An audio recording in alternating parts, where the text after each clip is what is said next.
Good evening, all.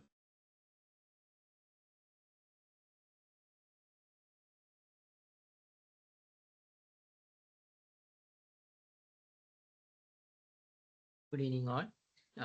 So நாங்கள் இன்றைக்கி பார்க்க போகிறது ஆப்ரேஷன் மேனேஜ்மெண்ட்டில் அசைன்மெண்ட்டை தான் நாங்கள் இன்றைக்கி டிஸ்கஷன் பண்ண போகிறோம். ஸோ ஆப்ரேஷன் மேனேஜ்மெண்ட் டிஸ்கஷனில் வந்து எங்களுக்கு அசைன்மெண்ட் சப்மிஷன். ஸோ ஓகே, நார்மலாக வந்து இது வந்து நார்மலாக ஆப்ரேஷன் மேனேஜ்மெண்ட் செய்கிற, அதாவது மார்க்கெட்டிங் எடுக்கிற, சாரி, ஆப்ரேஷன் மேனேஜ்மெண்ட்டில் வந்து HRM, அக்கௌண்டிங் அண்ட்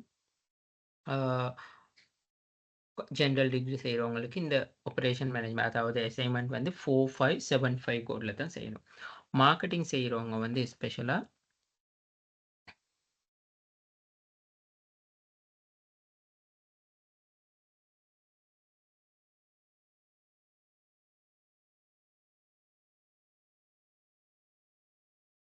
மார்க்கெட்டிங் 4405. ஆனால் 2 பேருக்குமே வந்து கிட்டத்தட்ட ஒரே அசைன்மெண்ட் கொஷின் தான். அந்த 1, 2 அண்ட் 3 இது மூன்றுமே வந்து ஒரே அசைன்மெண்ட் கொஷின் தான். ஸோ சரியா? ஸோ இதில் யாராவது மார்க்கெட்டிங் செய்கிறவங்க இருந்தால் நீங்கள் இந்த ரெக்கார்டிங் வந்து உங்களுக்கும் யூஸ் ஆகும். சரியா?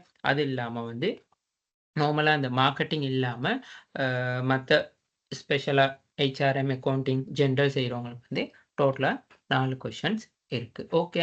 ஸோ அப்போ நான் 2 ஃபுல்லாக 4 ஸ்பெஷலைசேஷனை வந்து கன்சிடர் பண்ணி நான் ஒரு சாம்பிள் அசைன்மெண்ட் ஒன்று தயாரிச்சிருக்கேன். ஸோ அது மட்டும் இல்லாமல் அந்த அசைன்மெண்ட்க்கு எப்படி ஆன்சர்ஸ் பண்ணணும், ஸோ இந்த மாதிரியான எக்ஸ்ப்ளனேஷன் கொடுக்கணும்னு சொல்லி நான் உங்களுக்கு தெளிவாக இந்த ரெக்கார்டிங்கில் வந்து ப்ரொவைட் பண்ணுறேன். ஓகே. ஸோ அப்போ முதலாவது வந்து பாருங்கள், இந்த அசைன்மெண்ட் சப்மிஷன் இருக்குது July 4. சரியா? அப்போ July 4 தான் சப்மிஷன் இருக்குது. ஸோ உங்களுக்கு வந்து இங்கே வந்து எங்கேயுமே சொல்லி இல்லை வந்து வேர்ட் கவுண்ட்டோ பேஜ் லிமிட்டோ எதுவுமே சொல்லி இல்லை. ஓகே. ஸோ அப்போ நாங்கள் தெரியும் எந்த ஒரு அசைன்மெண்ட் செய்கிறேன்னாலும் நார்மலாக வந்து ஒரு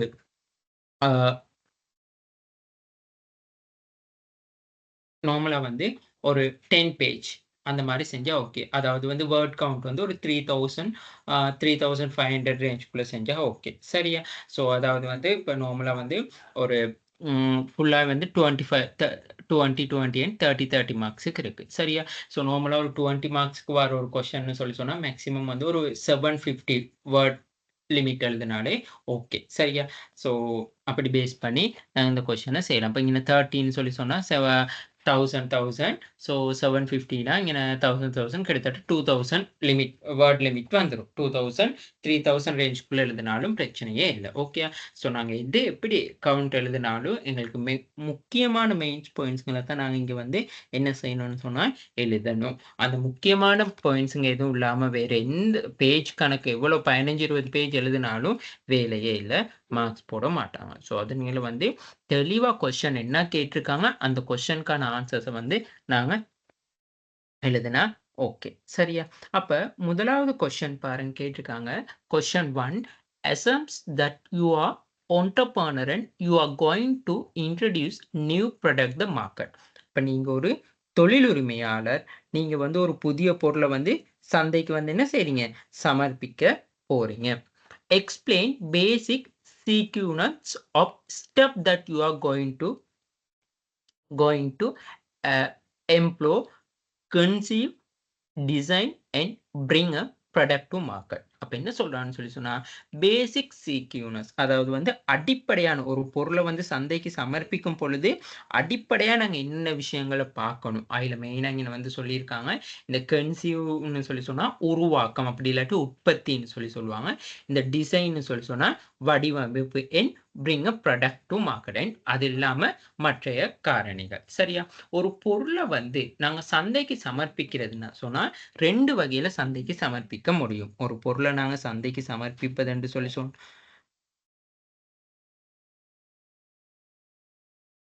சரியா?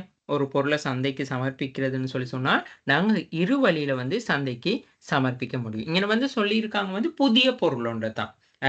பாருங்க, entrepreneur you are going to introduce a new product. அப்ப நியூ ப்ராடக்ட்னு சொல்லி சொல்லும் பொழுது நாங்க ஒரு புதிய பொருள் ஒன்று சந்தைக்கு சமர்ப்பிக்கிறோம். புதிய பொருள் ஒன்றை நாங்க சந்தைக்கு சமர்ப்பிக்கும் பொழுது, புதிய பொருள் ஒன்றை சந்தைக்கு சமர்ப்பிக்கும் பொழுது 2 வகையில வந்து நாங்க சமர்ப்பிக்க முடியும். அதாவது வந்து அதாவது பாருங்க,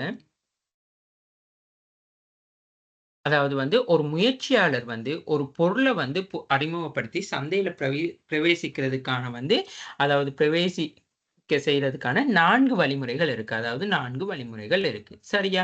சோ அதாவது வந்து பாவனையில் உள்ள பொருட்களை வந்து பாவனையில் உள்ள பொருட்களை வந்து புதிய சந்தைக்கு அறிமுகப்படுத்துறது, பாவனை உள்ள பொருட்களை வந்து நடைமுறையில் உள்ள சந்தைக்கு. ஸோ இது வந்து அப்படி இல்லை. புதிய பொருள் ஒன்று நடைமுறையில் உள்ள சந்தைக்கு, அப்படி இல்லாட்டி புதிய பொருள் ஒன்று அப்ப புதிய சந்தைக்கு வந்து அறிமுகப்படுத்துறது. அந்த 2 கான்செப்ட்ல தான் உங்களோட அசைன்மெண்ட் வந்து நீங்க என்ன செய்யணும்னு சொன்னா எழுத வேண்டும். சரியா? அப்ப பாருங்க, ஒரு புதிய பொருள் ஒன்று வந்து புதிய சந்தைக்கு, இந்த புதிய பொருள் அல்லது சேவையை வந்து நடைமுறை சந்தைக்கு, அதாவது ஒரு நியூ ப்ராடக்ட்டை வந்து நீங்க கரண்ட் மார்க்கெட்க்கு வந்து என்ன செய்றீங்கன்னு சொன்னா இன்ட்ரோடியூஸ் பண்றீங்க. அதாவது வந்து பெரும்பாலான என்டர்பிரனர்ஸ், அதாவது அதிகளவான என்டர்பிரனர்ஸ் வந்து இந்த மெத்தடை தான் பின்பற்றாங்க. அதாவது வந்து என்னதுன்னு சொன்னால் சந்தையில் பிரவேசிக்கின்றார்கள். அதாவது பாவனையுள்ள பொருட்கள் அல்லது சேவைகள் சில மாற்றங்களையும் புதிய உபயோகங்களையும் உட்படுத்தி சந்தையில் பிரவேசிக்கலாம். அதாவது வந்து பாவனையுள்ள பொருட்கள் அல்லது சேவைகளுக்கு வந்து சில மாற்றம். இப்போ ஏதாவது எங்கிட்ட ஒரு பொருள் ஒன்று இருக்கு, அந்த பொருளுக்கு ஏதாவது ஒரு சேஞ்ச் ஒன்று கொண்டு வரோம், ஏதாவது ஒரு மோடிஃபிகேஷன் ஒன்று கொண்டு வரோம். இப்போ உதாரணத்துக்கு சொல்ல போனா என்னது அதாவது வந்து என்ன சொல்றது, ஏதாவது ஒரு தொலைபேசி இந்த பாருங்க, கையிறக்க தொலைபேசி இருக்கு. அதாவது வந்து ஏற்கனவே தொலைபேசி இருக்கு, ஆனா நாங்க வந்து இப்ப ஸ்மார்ட் தொலைபேசி கொண்டு வரோம். ஏடிஎம் அட்டை வந்து காணப்படுது. ஏடிஎம் அட்டைன்னு சொன்னா ஏடிஎம் மிஷின்ல வந்து நாங்க பணம் எடுக்கிறது. ஸோ அப்ப ஏடிஎம் கார்டு இல்லாம வந்து பணம் எடுக்கிறது. ஏற்கனவே இருக்க விஷயத்தை ஏதாவது ஒரு மோடிஃபை பண்றோம். நீரிழிவு நோயாளர்களுக்கான விசேடமான பாதனை, அதாவது அந்த சுகர் பர்சனுக்கு வந்து அவங்களுக்கு ஷூ, அவங்களுக்கான சாப்பாடு அந்த மாதிரி உருவாக்குறது. சரியா? அப்ப அதைத்தான் சொல்றான் பாருங்க. பாவனையில் பொருட்கள் அல்லது சேவைகளுக்கு சில மாற்றங்களை, புதிய உபயோகங்களை, அதாவது புதிய உபயோகம்னா நியூ யூசேஜை வந்து பயன்படுத்துவதன் மூலமா வந்து சந்தையில வந்து நாங்க உள்நுழையலாம். அதாவது போட்டியாளர்கள் அதிகமாக காணப்படுவது ஆபத்தாக இருந்தாலும் வந்து, அதாவது பெரிய அளவுல வந்து கன்சியூமர் இருக்கதால வந்து இத வந்து சரியா சமயோஜிதமாக செயல்பட்ட, அதாவது வந்து நாங்க என்ன சொல்றது, சமயோஜிதம்னு சொன்னா நாங்க உதாரணத்துக்கு சொல்லுவோம் எப்படின்னு சொன்னா, ஸ்ட்ராட்டஜிக்கா வந்து நாங்க அட்டாக் பண்ணா வந்து நாங்க சக்சஸ் பண்ணிக்கொள்ள முடியும். அப்ப பாருங்க, புதிய பொருள் ஒண்ணு இருக்கக்குள்ள வந்து நாங்க என்ன செய்யறோம்னு சொன்னா, புதிய பொருள் நடைமுறையில் உள்ள கரண்ட் மார்க்கெட்க்கு கொண்டு வரோம். அதே மாரி அதாவது இருக்கிற மார்க்கெட்க்கு தான். அப்ப இருக்கிற மார்க்கெட்னா, இப்ப இருக்கிற ஏதாவது ஒரு ப்ராடக்ட் ஒண்ணு நாங்க சேஞ்ச் பண்ணி என்ன செய்றோம்னு சொன்னா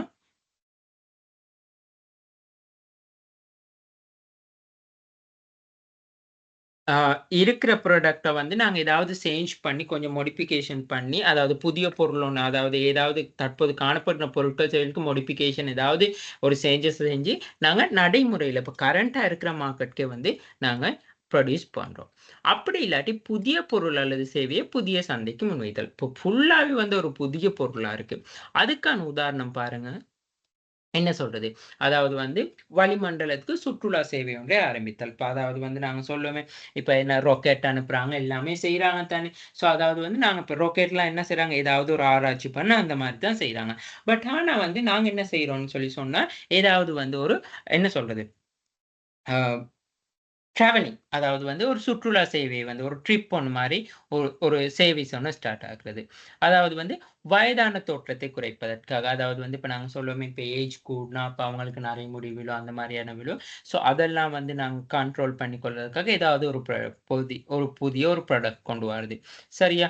அடுத்தது வந்து இப்ப நாங்க நார்மலா வந்து இப்ப நீர்ல இயங்குறது அந்த மாரியான ஒவ்வொரு ஒரு புது புது கண்டுபிடிப்பு. ஏதாவது வந்து இப்ப ஒன்டர்பிரினர்னால என்னது? புதுசா ஏதாவது ஒண்ணு கண்டுபிடிக்கிறது தானே! அப்ப இந்த காற்றின் மூலமா வந்து ஒரு இயங்குற மோட்டார் வாகனம் ஒன்ற உற்பத்தி செய்றது. ஸோ இதுகள் தான் வந்து என்னதுன்னு சொன்னா, நாங்க பார்த்தீங்கன்னா, புதிய பொருட்கள புதிய சந்தைக்கு. அப்ப பாருங்க, வளிமண்டலத்தில சுற்றுலா செய்ய வேண்டியது புதிய பொருள். ஆனா அது புதிய சந்தைக்கு. அப்ப அந்த வளிமண்டலத்தில என்ன சொல்றது? அதாவது வந்து வளிமண்டலத்துல வந்து இப்போ டிராவல் பண்றவங்களுக்காகவே வந்து நாங்க என்ன செய்றோம்? அத உருவாக்குறோம். அப்ப அது ஒரு புதிய சந்தை. வயதான தோற்றத்தை கொண்டவங்களுக்கு வந்து என்ன செய்றதுன்னு சொன்னா, பல்வேறு உற்பத்திகள். அப்ப அதாவது அவங்க அந்த வயதான தோற்றத்த காரணமா வச்சு, அவங்க அடிப்படையா புதிய சந்தைய அவங்கள ஐடென்டிஃபை பண்ணி, அவங்களுக்கு வந்து உற்பத்திகள வந்து உருவாக்குறது. சரியா? சோ அத பாருங்க என்ன சொல்றான்னு சொன்னா, இந்த முறையில தான் வணிகத்தில ஈடுபடுற முயற்சியாளர்களுக்கு வந்து பிரதான நன்மை. அதாவது போட்டியாளர்கள் வந்து இதுல வந்து பெருசா காணப்பட மாட்டாங்க. அப்ப நாங்க அந்த விஷயமே வந்து அதுதான். அதாவது வந்து எதிர்காலத்துல சந்தையில வந்து 100% இப்ப இவங்க ஒரு பொருள் ஒண்ணு தயாரிக்கிறாங்கன்னு சொன்னா, அந்த பொருள் வந்து 100க்கு 100% சந்தையில ஃபுல் மார்க்கெட்டையும் வந்து கவர் ஆகக்கூடிய மாரி இருக்கும். காரணம் என்னது? புதிய பொருள், அவங்களோட புதிய சந்தையா இருக்கும். இங்க அதிகமான ஆபத்துக்களும் இருக்கும். அப்ப ஏன் நாங்க இங்க வந்து ரிஸ்க் ஒண்ணு இருக்கும்னு சொல்லி சொன்னா, இப்போ ஒரு புதிய பொருள், புதிய மார்க்கெட். அப்ப எங்களுக்கு வந்து சம்டைம்ஸ் அந்த பொருள் வந்து உண்மையாலுமே மக்கள் அந்த பொருள வாங்குவாங்களா? அந்த மக்கள் அந்த பொருள வாங்க மாட்டாங்களான்னு சொல்லி எங்களுக்கு ஒரு டவுட் ஒண்ணு காணப்படும். மத்தது புதிய சந்தை பிரிவினர். சிலவங்க சொல்லுவாங்க, ஐயோ! ஆசைக்காக வந்துட்டு அப்புறம் வாங்காம போயிடுவாங்க. அந்த மாரி. புதிய பொருள் சேவை தொடர்பாக நுகர்வோர் குழுவினருக்கு போதிய அறிவு காணப்படாது. அதாவது சம்பந்தமான நாலேட்ஜ் இருக்காது. சரியா? அது மட்டும் இல்லாம சரியா அந்த நுகர்வோர் குழுவ வந்து அந்த பர்ச்சேஸ் பண்ற கன்சியூமர வந்து எங்களுக்கு ஐடென்டிஃபை பண்ணிக்கொள்ள முடியாது. சரியா? அது மட்டும் இல்லாம வந்து எங்களுக்கு சரியான மார்க்கெட் உண்மையாலே அக்யூரேட்டா எங்களுக்கு வந்து மார்க்கெட் இப்போ முதியோர்கள் தான் என்ன சொல்றது? இப்ப இங்க சொல்லியிருக்கோம் வயதான தோற்றத்தை குறைப்பதற்கான பல்வேறு உத்திகள். அப்ப வயதான தோற்றத்தை குறைப்பதற்கான பல்வேறுனா உண்மையாலுமே முதியோர்கள் மட்டும் தான் டக்குனு வயதாகி கொண்டு போறாங்களா? இளைஞர்கள் அப்படி வயதாகாம இருக்காங்களா? அந்த மாரி. அதுலயும் ஆண் வயதாகுறது கூடயா டக்குனு? இல்லாட்டி பெண்கள் வயதாகுறது கூடயா? அப்படி இருக்கு. அதுலயும் வந்து இந்த ஆண்கள், பெண்கள்னால எந்த பிரதேசத்துல உள்ளவங்க அதிக அளவு டக்குனு வயதாகி கொண்டு வராங்க. அப்ப அந்த மாரி சரியான கன்சியூமர் பேஸ் எங்களுக்கு தெரிஞ்சு கொள்ள கஷ்டமா இருக்கும். சரியா? அது மட்டும் இல்லாம வந்து இந்த திட்டமிட்டு செயற்படுதல், நுகர்வோரை அறிவூட்டுதல் போன்றோர் மூலம் வந்து இத வெற்றி அடைஞ்சு கொள்ள முடியும். நாங்க சரியான ஒரு பிளானிங் ஒண்ண வச்சு, அத சரியா வெற்றி அடைஞ்சு கொள்ளவும் முடியும்னு சொல்லி சொல்லலாம். ஓகேயா? சரி. இப்ப நாங்க வந்து பார்ப்போம். இப்ப இதுதான் வந்து ஒரு புதிய பொருள் ஒன்ற புதிய சந்தைக்கு அறிமுகப்படுத்தக்குள்ள வேற எப்படி அது புதிய சந்தை நான் எப்படி அந்த அறிமுகப்படுத்தலாம் நார்மலா இந்த மாரி ஒரு கட்டம் ஒண்ணெல்லாம் வரைஞ்சு, இந்த இந்த மாரியான எக்ஸாம்பிள் எல்லாமே நீங்க போட முடியும். சரியா? அப்ப நாங்க ஒரு புதிய பொருள் ஒண்ணு புதிய சந்தைக்கு அறிமுகப்படுத்தும்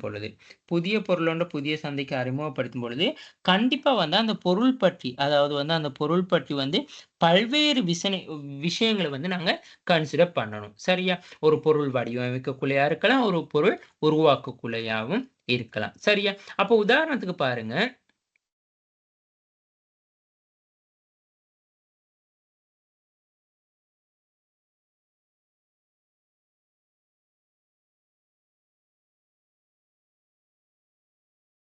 ஓகே.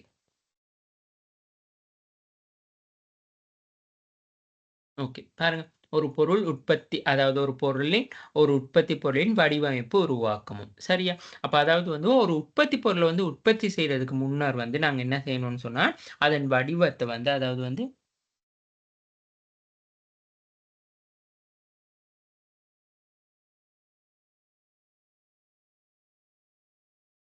1 மினிட்.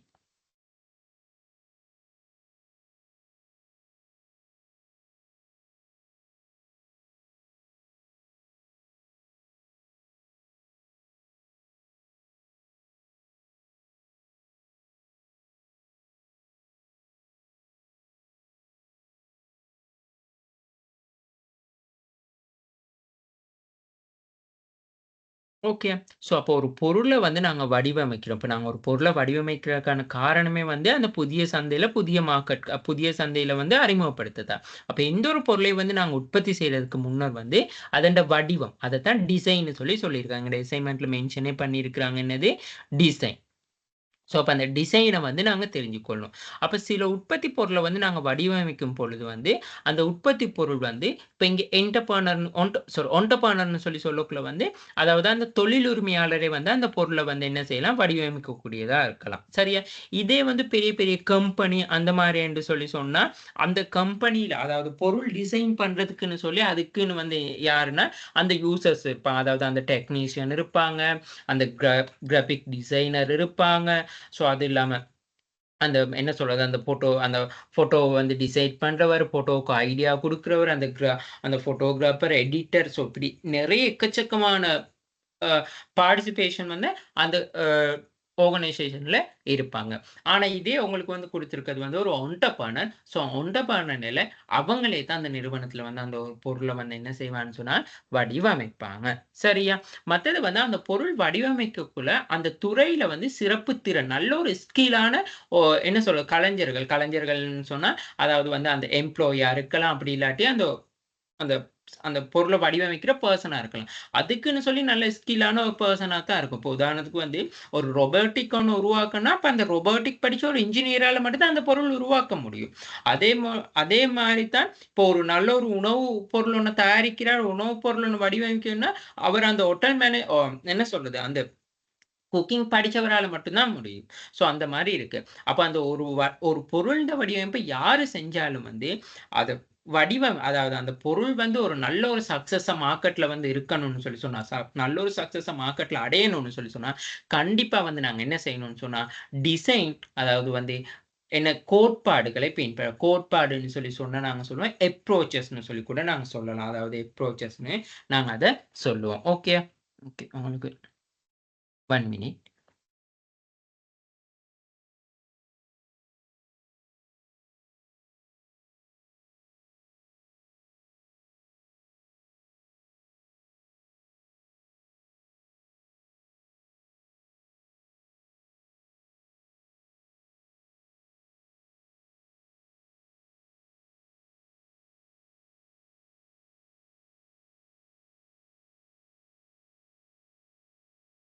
அந்த அப்படி இல்லாட்டி நாங்க டிசைன் பிரின்சிபல்ஸ்ன்னு கூட சொல்லுவோம். சரியா? ஸோ அப்ப வந்து கண்டிப்பா நாங்க அந்த பொருள் என்ன செய்யணும்னு சொல்லி சொன்னா, நாங்க பார்ப்போம். கோட்பாடு அந்த பொருள் வந்து எந்த மாரியான வடிவமைக்கணும்னு சொல்லி. ஓகே. அப்ப அதுல முதலாவது தான் வந்து பாருங்க வந்து ஒரு உற்பத்தி பொருள வந்து நாங்க டிசைன் பண்ணோம். உருவாக்கணும்னு சொல்லி சொன்னா, மெயினா 2 ஃபங்ஷன்ஸ் இருக்கு. அதாவது மெயினா வந்து the once design make to product made and developed through the 2 stage 2 stage இருக்கு. அதுல முதலாவது தான் product designing and product engineering அதாவது பொருள் வடிவமைப்பு மற்றும் பொருள் உருவாக்கம்னு சொல்லி சொல்லுவாங்க. ஓகேயா? அப்ப இந்த பொருள் வடிவமைப்பு வந்து என்னதுன்னு சொல்லி சொன்னா, தோற்றத்தோடும் தொழில்பாடோடும் சம்பந்தப்பட்டது. அது என்ன தோற்றம் மற்றும் தொழில்பாடுன்னு சொல்லி சொன்னா, ஒரு பொருள் வந்து எப்படி டிசைன்ல இருக்கணும். இப்போ உதாரணத்துக்கு வந்து இப்போ ஒரு கொக்கா கோலா பாட்டில்ன்னு சொல்லி சொன்னா, அந்த கொக்கா கோலா பாட்டில் வந்து டிசைன். அடுத்தது தொழில்பாடுனா அது ஃபங்ஷன். அதாவது வந்து இப்ப கொக்கோ கோலா என்னதுக்குனாங்க? தாகம் தேய்க்கிறதுக்கு. ஒரு car, எல்டோ car, Suzuki Maruti car. So அது வந்து தோற்றம். அதோட டிசைன். அதோட தொழில்பாடு என்னது? அது கார் வந்து இயங்கிறது. அப்போ ஒரு பொருள வந்து நாங்க வடிவமைக்கக்குள்ள, கண்டிப்பா அத என்ன செய்யணும்னா, தோற்றப்பாடு. அதாவது நாங்க அந்த பொருள்ட வந்து மெயினா பார்க்கணும் வந்து பாருங்க. The design, the function, பாருங்க. Appearance. We mean the custom appeal which should be the into but how it suit the product function. அதாவது என்ன சொல்றான்னு சொன்னா, ஒண்ணு வந்து ப்ராடக்ட் ஃபங்ஷன் ஒண்ணும் இருக்கணும்னு சொல்லி சொல்றாங்க. அப்பொருள வாடிக்கையாளர் கொள்வனவு செய்வதற்கு வந்து, அந்த பொருள் எவ்வளவு கவர்ச்சியா இருக்குதுன்னு சொல்லி பார்ப்பாங்க. இப்ப நாங்க ஒரு பொருள் வாங்குறதுன்னா, ஒரு ஷூவா இருக்கலாம், ஒரு டீ ஷர்ட்டா இருக்கலாம். நாங்க வாங்குறதுன்னு சொன்ன மார்க்கெட்ல அந்த டிசைன் இருக்கணும். சிலர் சொல்லுவாங்க, "ஐயோ! இது என்ன ஒரு டிசைன்ஸ் இல்ல." இப்ப கேர்ல்ஸ் வந்து ஒரு சாரியோ இல்லாட்டி ஒரு ட்ரெஸ் எடுக்கக்குள்ள ஒரு டிசைன்ஸ் இல்லாம இருந்தா ஒரு சிலது நார்மலா இருந்தாலும் பிடிக்கும். பட் ஆனாலும் அந்த டிசைன்னு சொல்றது வந்து இப்போ ஒரு ஒரு ஃபங்ஷனுக்கே போறீங்க. ஸோ ஃபங்ஷன் போக்குல ஒரு சாரி ஓகே ஒரு டிசைன் ஒண்ணு இருக்கணும். இப்போ ஒரு நார்மலான ஒரு ட்ரெஸ் இருந்தாலும் வந்து அது ஒரு ஒரு டிசைன் ஒண்ணு இருக்கும். ஒரு கலர் ஒண்ணு இருக்கும். ஸோ அதத்தான் சொல்றாங்க. ஒரு கவர்ச்சியா இருக்கணும். அட்ராக்டிவா இருக்கணும்னு சொல்லி சொல்றாங்க. அது மட்டும் இல்லாம வந்து, அதன்ட தொழில்பாட்டுக்கு, அது ஃபங்ஷனுக்கு இப்போ ஒரு இப்போ ஒரு கார் எடுக்கணும்னா, இப்ப கார் என்னதான் டிசைனா இருந்தும் வேலை இல்ல. அது எங்களுக்கா சரியா டிரைவ் பண்ற மாரி கிளட்ச் இருக்கணும், பிரேக் பிடிக்கணும், வீல் எல்லாமே ஃபங்ஷனும் தொழில்படக்கூடியதா இருக்கும். நல்லா டிசைனா மட்டும் இருந்து வேலை இல்லன்னு சொல்லுவாங்க. அழகு மட்டும் இருந்து வேலை இல்லன்னு சொல்லுவாங்க. ஸோ அதுதான் ஒரு பொருள எடுத்துக்கொண்டாலுமே தவறு. சரியா? ஓகே. அடுத்தது வந்து சொல்றாங்க வந்து ஒரு பொருள வந்து நாங்க இப்ப டிசைன் பண்ணக்குள்ள வந்து, கண்டிப்பா வந்து முதல்ல பாதுகாப்பு. அதாவது அந்த பொருள் வந்து பாதுகாப்பானது, இலகுவாக பயன்படுத்துறது. அதாவது வந்து யூசேஜ், உற்பத்தியாக்கம், அதாவது மேனுஃபேக்சரிங், தகவுடைமை, தகவுடைமைன்னு சொன்னா ஃப்ளெக்சிபிள், காஸ்ட்ன்னு சொல்லி சொன்னா செலவு. அப்ப பாருங்க okay. The product design deal with the APM function. Okay. The product design. These must be think about the safety, easy of the maintain. அதாவது பாவனை, upkeep, easy of use, feasibility. And production and காஸ்ட்னு சொல்லி feasibility of the production and cost. அப்போ அதாவது வந்து அந்த பொருளோட வந்து நன்மையாக இருக்கணும், feasibility என்னென்ன பண்புகள் கொண்டதாக இருக்கணும், காஸ்ட், இது எல்லாமே வந்து ஒரு பொருளை வந்து நாங்கள் ஒரு பொருள் வந்து வடிவமைச்சு உருவாக்கி சந்தைக்கு சமர்ப்பிக்கணும்னு சொல்லி சொன்னால் கண்டிப்பாக இந்த விஷயங்கள் எல்லாமே வந்து கன்சிடர் பண்ணணும். ஓகேயா? அப்போ ஒரு உற்பத்தி பொருள் வடிவமைப்பு செயல்முறைன்னு சொல்லி இருக்கு. சரியா? உங்களுக்கு வந்து இந்த உற்பத்தி பொருள் வடிவமைப்பு செயல்முறையை பத்தி உங்களுக்கு இங்க எதுவுமே கேட்டில்ல. ஜஸ்ட் உங்களுக்கு கேட்டிருக்காங்க வந்து கொஸ்டின். அதாவது explain the basic sequence of the steps. அப்ப நாங்க அந்த ஸ்டெப்ஸை வந்து கொஞ்சம் சும்மா ஒரு ஜஸ்ட் ஒரு விஷயமா சொல்லிட்டு பார்ப்போம். ஓகேயா? உற்பத்தி பொருள் வடிவமைப்பு செயல்முறைன்னு சொல்லி இருக்கு. ஓகேயா?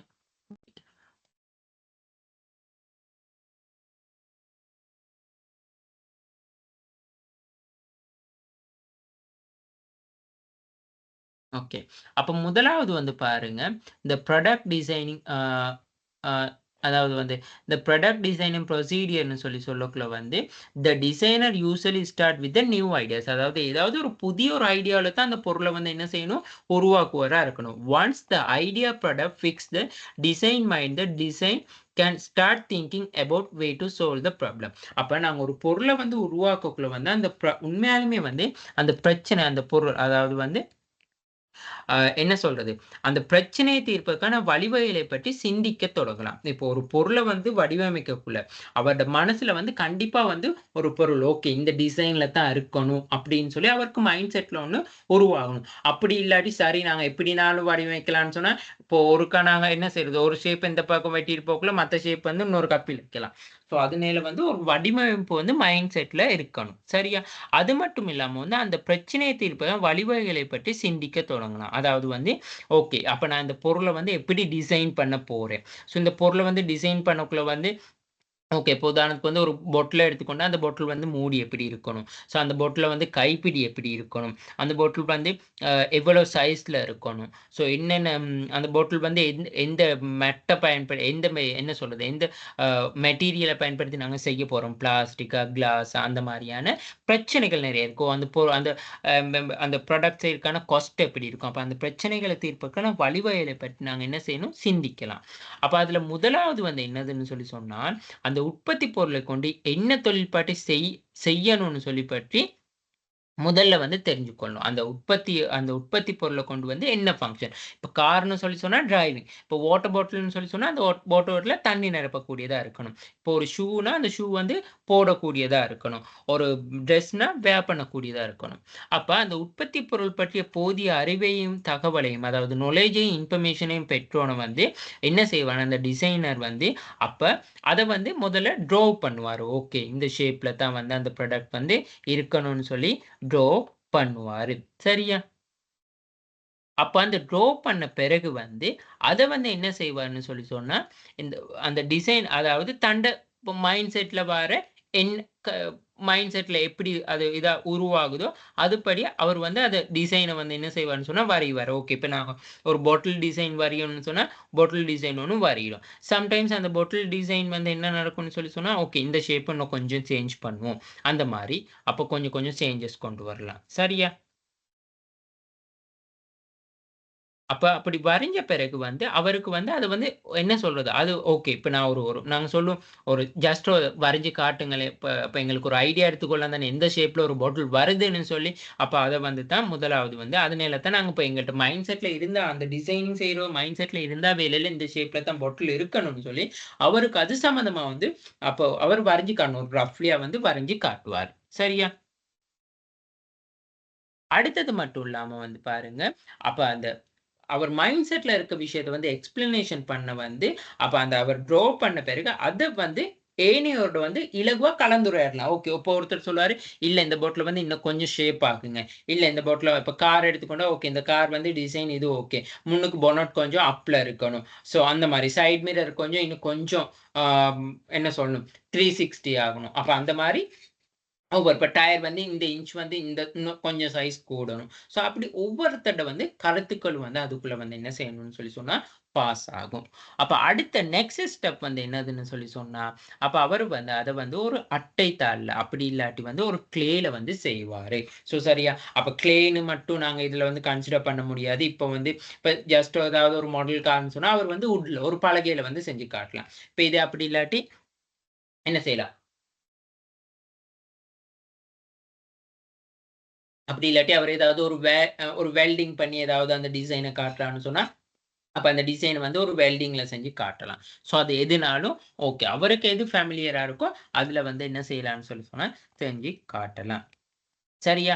அப்புறம் வந்து இது என்ன இருக்கும்னா, இது வந்து ஃபங்ஷன் அதாவது வடிவமைப்பின் தொழில்பாட்டு அம்சத்தோடு தொடர்புபட்ட விடயங்களுக்கு வந்து உதவியா இருக்கும். அப்போ உதாரணம் வந்து பாருங்க, ஒருத்தர் வந்து அழுத்துப் பெட்டி. அயர்ன் பாக்ஸ வந்து செய்றாரு. அப்ப அயர்ன் பாக்ஸ் செய்யப்போனா, வெவ்வேறு கைப்பிடிகளை வந்து செய்து பார்த்து, மிகவும் எது ஈஸியா இருக்குன்னு சொல்லி அவர் புரிஞ்சுக்கணும். இப்ப நாங்க ஒரு டிசைன் ஒண்ணு வரையிறோம் அயர்ன் பாக்ஸுக்கு. ஓகே. அப்ப அயர்ன் பாக்ஸோட கைப்பிடி வந்து எங்களுக்கு எப்படி இருக்கணும்? எந்த மெட்டல்ல செஞ்சா ஈஸியா இருக்கும்? எந்த டிசைன்ல வந்து எங்களுக்கு பிடிக்க ஈஸியா இருக்கும்? இப்போ ஒரு பாட்டிலுக்கு வந்து நாங்க அந்த பாட்டில் வந்து என்ன சொல்றது? அ ஒரு சைடுல வந்து அந்த கைப்பிடி ஒண்ணு செய்றோமா, அப்படி இல்லாட்டி அந்த பொட்டிலுக்கு வந்து என்னது பட்டி போட்டு கழுத்துல மாட்டிக்கொள்றதுக்கு செய்றோமா. ஸோ அது வந்து எல்லாமே வந்து நாங்க கன்சிடர் பண்ணி பார்க்கணும். சரியா? அப்ப அதுதான் அப்ப அது வந்து அப்படி கன்சிடர் பண்ணி பார்க்கறதுக்கு எது ஈஸியா இருக்கும்னா, நாங்க வரைஞ்சா மட்டும் காணாது. அத ஏதாவது ஒரு கிளேலயோ அப்படி இல்லாட்டி ஒரு ஒரு அட்டையில வந்து ஒரு 3டி மெத்தட் சாரி 3டி மெத்தட் வந்து அத நாங்க செஞ்சு காட்டணும். ஓகேயா? அடுத்தது. அப்புறம் வந்து இந்த அடிப்படை விபரம், அதாவது இங்க விரிவா அப்படி சொல்லியிருக்கு.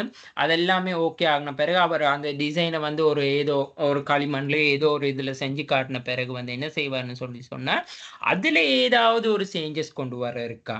அதுல ஏதாவது எட் பண்ண இருக்குதா? அதுல ஏதாவது மிஸ்டேக் வந்தா அத ரிமூவ் பண்ண இருக்கா? அது எல்லாத்தையும் வந்து என்ன செய்றதுன்னு சொன்னா, அ எல்லாமே வந்து அடுத்த 3 ஸ்டெப்பா வந்து செய்வாரு. அதத்தான் வந்து சொல்றாங்க. சரியா? அப்ப இதெல்லாம் செஞ்சு கொண்டு இருக்கும் பொழுதே வந்து என்ன செய்வார்ன்னு சொல்லி சொன்னா, அவர் வந்து குறைந்த செலவுல வந்து அதாவது இது எப்படி ரொம்ப லோ காஸ்ட்ல வந்து செய்யணும்னு சொல்லி, அதுக்கும் வந்து ஒரு தீர்மானம் வப்பாரு. ஓகே நாங்க இந்த உதாரணத்துக்கு இப்ப அந்த கைப்பிடிய வந்து நாங்க பிளாஸ்டிக்ல செஞ்சா, ஓகே எங்களுக்கு வந்து காஸ்டும் குறைவா இருக்கும். ஸோ அது. அதே மாரி அப்படி இல்லாட்டி அந்த கைப்பிடிய வந்து வுட்ல செஞ்சா, அந்த டிசைனுக்கு வந்து அந்த வுட்ல செய்றது நல்லா இருக்குமா? ஸோ அப்ப பிளாஸ்டிக்ல செஞ்சா அதுக்கு என்ன மாரி இருக்கும்? அப்ப அப்படி எல்லாமே பார்க்கணும். அப்ப அவர் காஸ்ட் எல்லாமே அதுலயும் கவனிச்சு கொள்வாரு. சரியா? அப்புறம் இந்த அவர் வடிவமைச்சத வந்து, அவர் வந்து இப்ப எஃபெக்ட் போட்டு அந்த டிசைன்லாம் பண்ணத வந்து, அந்த டிசிஷன் ஒண்ணு எடுக்கிறதுக்காக வந்து, இப்ப நாங்க ஆப்பரேஷன் மேனேஜ்மென்ட் தான் சப்ஜெக்ட் படிக்கிறோம். அப்போ ஆப்பரேஷன் மேனேஜ்மென்ட்ல கண்டிப்பா வந்து இந்த திணைக்களம், அதாவது வந்து ஓ! புரொடக்ஷன். ஒரு ஃபேக்டரிஸ் ஒரு புரொடக்ஷன் செக்ஷன்ஸ் இருக்கும். அப்ப அந்த புரொடக்ஷன் செக்ஷன் நியமங்களுக்கு அமைய வந்து அவரு கன்ஃபார்ம் பண்ணிக்கொள்ளணும். இப்ப என்னாத்தான் நாங்க வந்து டிசைன் போட்டு எது செஞ்சாலுமே வேலை இல்ல. அந்த டிசைன்க்கு அமைய அவங்களால வந்து அத வந்து அத வந்து என்ன கணக்கா கட்டிங் பண்ணி எல்லாம் செஞ்சு எல்லாம் வடிவமைக்க முடியுமான்னு சொல்லி, அது அந்த திணைக்களத்துக்கு தான், அந்த உற்பத்தி பிரிவுக்கு தான் தெரியும். அதாவது வந்து எந்த வகையான உற்பத்தி பிரச்சனையில வந்து உற்பத்தியாக்கும் தகவுடைமை. அதாவது அந்த பொருளை ஆக்கக்கூடியதாக இருக்கணும். இப்ப நாங்க என்னாத்தான் என்ன சொல்லுவாங்க, நீங்க அப்போ ஒரு சொல்லுமே இப்போ ஒரு ஒரு டிசைன் என்ன நாங்க அப்படி அந்த டிசைன் போடுறோம், இந்த டிசைன் போடுறோம், அப்படி அப்படி ஸ்ட்ரக்சர் கொண்டு வரேன், இந்த ஸ்ட்ரக்சர் கொண்டு வரேன். என்னாத்தான் நாங்க ஸ்ட்ரக்சர் ஒரு டிசைன் கொண்டு வந்து வேலையில, அது வந்து எங்களால வந்து அந்த டிசைன வந்து எக்ஸிக்யூட் பண்ணக்கூடியது. அதாவது வந்து அந்த டிசைன் ஓகே இந்த டிசைன வந்து எங்களால வெட்டக்கூடியதா இருக்கணும். இந்த டிசைன் வந்து வடிவமைச்சு கொள்ளக்கூடியதா இருக்கணும். அதத்தான் அத சொல்றான். இந்த விஷயத்த சொல்றாங்க. அப்ப சோ திணைக்களத்திலயும் ஓகே. இந்த டிசைன்க்கு வந்து செய்யலாம். அப்படி திணைக்களத்தில அந்த அப்ரூவல் இல்லாட்டி, திரும்ப என்ன செய்யணும், அவரு டிசைன் வந்து மாத்த வரும். சோ ஏன்னு சொன்னா, அப்ப அவரு வரைஞ்சு வச்சிருக்க டிசைன்ல வந்து அந்த திணைக்களத்தில வந்து அந்த கட்டிங் மெஷின்ஸ் இருக்கணும். அப்படி இல்லாட்டி அந்த மெஷின்ஸ் அந்த அவரு வரைஞ்சிருக்க டிசைன்க்கு வந்து நாங்க மெஷின்ஸ் வாங்குறதுன்னா, அந்த மெஷின்க்கான காஸ்ட் எவ்வளோ? அப்படி இல்லாட்டி அவர் அந்த டிசைன்க்கு வந்து நாங்க வேற ஒரு நபர வந்து நியமிக்கிறேன்னா, அவருக்கு அந்த அவருக்கான எவ்வளோ காஸ்ட் அதெல்லாமே அங்க கன்சிடர் பண்ணுவாங்க. அந்த திணைக்களத்தோட வந்து அந்த வரைஞ்ச டிசைனோட ஒப்பிட்டு. சரியா? அப்புறம் அந்த டிசைன் பண்ணி வந்து கம்ப்ளீட் ஆனோன வந்து என்ன செய்வான்னு சொல்லி சொன்னா, திரும்ப வந்து ஒரு ஃபைனல் அதாவது வந்து இப்ப நாங்க என்னத்தான் வந்து இப்ப இதெல்லாமே இவ்வளோ தூரம் வந்து எல்லாமே வந்து எங்கட வந்து என்னதுன்னு சொன்னா, இன்னும் ஃபைனல் ஆகல. அதாவது இப்ப நாங்க அப்ரூவல்க்கு அனுப்பி அதெல்லாம் ஓகே ஆகணும்னு வந்து திரும்ப வந்து அத என்ன செய்வான்னு சொன்னா, ஃபைனலுக்கு கொண்டு வரணும். ஃபைனலுக்கு கொண்டு வந்தோன்னு தான் சில வேளை வந்து முப்பருமான மாதிரி இதைத்தான் வந்து நான் 3Dன்னு சொல்லி சொன்னேன். சம்டைம்ஸ் வந்து நாங்கள் இவ்வளோ தூரம் போக தேவையில்லை. ஸோ நாங்கள் முதலாவது அந்த வடிவமைப்புக்குள்ளேயே 3Dயில் வந்து கொண்டு வந்தாலும் 3Dயில் வந்து அப்படி கொண்டு வரதுக்கான காரணம் வந்து என்னதுன்னு சொன்னால் உடனே வந்து அந்த டிசைன் வந்து சேஞ்ச் ஆகக்கூடியதாக இருக்கும். அதனால தான் வந்து அப்படி இல்லாட்டி ஒரு சில நிறுவனங்கள் வந்து அந்த ஃபர்ஸ்ட்டுக்கே வந்து அது என்ன சொல்றது அந்த ஒரு ஃபுல் இதை பார்த்து கொள்றதுக்காக உடனே வந்து 3D டிசைன்ல வந்து கேட்கக்கூடிய சான்ஸும் இருக்கு. சரியா? ஸோ அப்படி இல்லாட்டி ஒரு சில டிசைன் இப்போ சாதாரண நிறுவனங்கள் என்ன செய்யணும், இந்த மாதிரி முதல்ல கிளே அந்த மாதிரி களிமண் அப்படியெல்லாம் செஞ்ச பிறகு அப்புறம் அந்த திணைக்களத்துக்கும் போயிட்டு அந்த டிபார்ட்மெண்ட்டுக்கும் போயிட்டு எல்லாம் ஓகே ஆகின பிறகு தான் 3Dயில் வந்து அந்த டிசைனை வந்து எது கேட்பாங்க. சரியா? அப்புறம் இந்த வடிவமைப்பெல்லாம் அப்போ ஓகே. அப்ப எல்லாம் கம்ப்ளீட் ஆனோன்னா அவட வேலை முடிஞ்சான்னு சொன்னா, இல்ல. அப்புறம் என்ன செய்யணும்னு சொன்னா, உருவாக்கணும். அதத்தான் வந்து இங்க சொல்லியிருக்காங்க. எங்கட அசைன்மென்ட்ல வந்து என்னதுன்னா, இந்த கன்சீவ். அப்ப இத டிசைன் செஞ்சா மட்டும் பத்தாது. திரும்ப அத உருவாக்கணும். சரியா? அப்ப உருவாக்குறதுன்னு சொல்லக்குள்ள வந்து என்னதுன்னு சொன்னா, அதாவது வந்து அந்த உற்பத்தி எனும் துறையில ஈடுபடும். இப்ப உருவாக்குறேன்னா, அப்ப அத வந்து உருவாக்கணும் தானே! அப்ப அந்த புரொடக்ஷன் டிபார்ட்மென்ட்டோட சேர்ந்து வந்து இவர் வந்து ஒத்துழைப்பு. டிசைன் பண்ணவது இவரு. உருவாக்க போறது இன்னொருத்தவங்க. அப்ப இந்த டிசைன் பண்ணவர் கண்டிப்பா அந்த உருவாக்குறவங்களோட சப்போர்ட் பண்ணணும். ஓகே நான் இத வந்து இப்படித்தான் டிசைன் பண்ணேன். இப்படித்தான் நான் இதாகியிருக்கேன். ஸோ நீங்க வந்து இத உருவாக்குள்ள இந்த மாதிரியான ஷேப்ல உருவாக்கணும். அந்த மாதிரின்னு சொல்லி எல்லாம் கொடுக்கணும். அதாவது ஐடியாஸ். அந்த உற்பத்தி பொருள் ஆக்குவதற்கு செய்ய வேண்டிய மாற்றங்கள் அவருடைய அடிப்படை வடிவமைப்பு மாற்றமடையாது இருப்பதற்கு தான் அவர் இவ்வாறு செய்தல் வேணும். அப்ப அவர் வந்து அந்த டிசைனுக்கு ஏத்த மாதிரி அவங்க அந்த உற்பத்தி செய்யணும்னு சொல்லி சொன்னா, இந்த டிசைன் பண்ணவர் வந்து கண்டிப்பா அவங்களுக்கு வந்து கோஆர்டினேட் பண்ணணும். ஓகேயா? சரி. அப்ப அந்த அடுத்தது வந்து பார்ப்போம். இந்த உற்பத்தி பொருள் கிரியேட்டிவ். அதுதான் கன்சீவ்ன்னு சொல்லி சொல்றாங்க. அப்ப மேற்குறிவுல வந்து இப்ப நாங்க டிசைன் பண்ண பிறகு, வடிவமைப்பு விடயத்துல வந்து ஒரு பொருள் வந்து ஒரு தொழிற்பாட்டுக்கும், தோற்றத்துக்கும் வந்து முக்கியத்துவம். இப்ப நாங்க ஒரு பொருள் டிசைன் பண்ணக்குள்ள நாங்க என்ன பார்த்தோம்? ஒண்ணு அந்த பொருள் பொ என்ன சொல்றது? டிசைன பார்த்தோம். அதாவது தோற்றத்த பார்த்தோம். அடுத்தது ஃபங்ஷன பார்த்தோம். உற்பத்தி பொருள் உருவாக்கம். அதாவது நாங்க அந்த ப்ராடக்ட்ட வந்து கிரியேட் பண்ணக்குள்ள, அப்படி அதாவது நாங்க ப்ராடக்ட்ட வந்து இந்த கன்சியூம்னா உருவாக்கம். அப்போ உருவாக்கம் செய்யக்குள்ள வந்து என்ன செய்யணும்னு சொல்லி சொன்னா, இங்க வந்து தொழில்பாட்டுக்கும் தக உடைமை மீன்ஸ்ன்னு சொல்லி சொன்னா, அதாவது வந்து நாங்க சொல்றது வந்து என்ன சொல்றது? நன்மைகள். ஓகே. நான் அத வந்து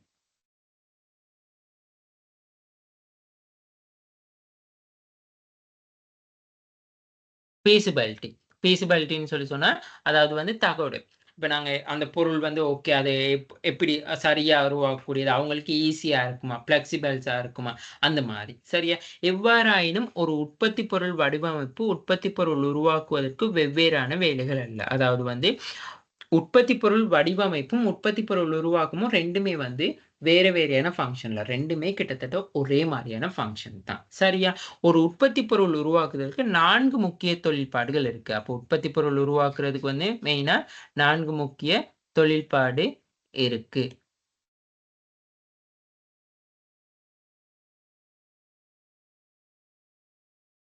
ஓகே.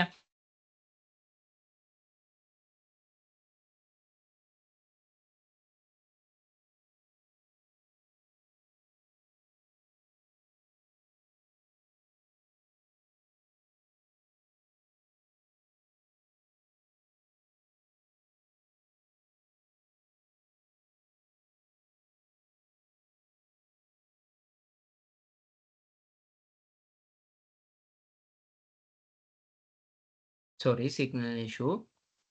ஓகே. அதாவது வந்து ஒரு பொருள வந்து உருவாக்குறதுக்கு வந்தான 4 வகையான படிமுறைகள் இருக்குன்னு சொல்லி சொல்றாங்க. அதுதான் முதலாவது வந்து பாருங்க, வலுமூலகங்கள், பொறிமுறை கோப்புகள், ஏனைய உள்ளுறுப்புகள் ஆகியவற்றை வடிவமைத்தல்னு சொல்லி சொல்றாங்க. அதாவது வந்து இப்ப okay. Designing the power element. அதாவது designing the power element, mechanical assembles and other interior parts. அதாவது அந்த பொருளுக்கு வந்து உள்ளடக்கக்கூடிய என்ன சொல்றது? உள்ள உட்பகுதிகள், அ அப்புறம் அந்த பொருளுக்கான பவர் எலிமெண்ட்னா, இப்ப கார் ஒண்ணுனா கார் இன்ஜின் அந்த மாரியான மெயினான கான்செப்ட் இருக்கணும். அப்புறம் மேக்கிங் வொர்க்கிங் ட்ரெயின். அப்ப நாங்க இது எல்லாமே வந்து இப்ப ஓ! இப்ப இது எல்லாமே நாங்க பார்த்துக்கொண்டு போவோம். Making working train. அடுத்தது வந்து பில்டிங் த புரொடக்ஷன் புரோடைப், அப்புறம் டெக்னிக்கல் ரைட்டிங் அண்ட் இல்லஸ்ட்ரேஷன் சொல்லி சொல்றாங்க. அப்ப அதாவது வந்து ஓகே.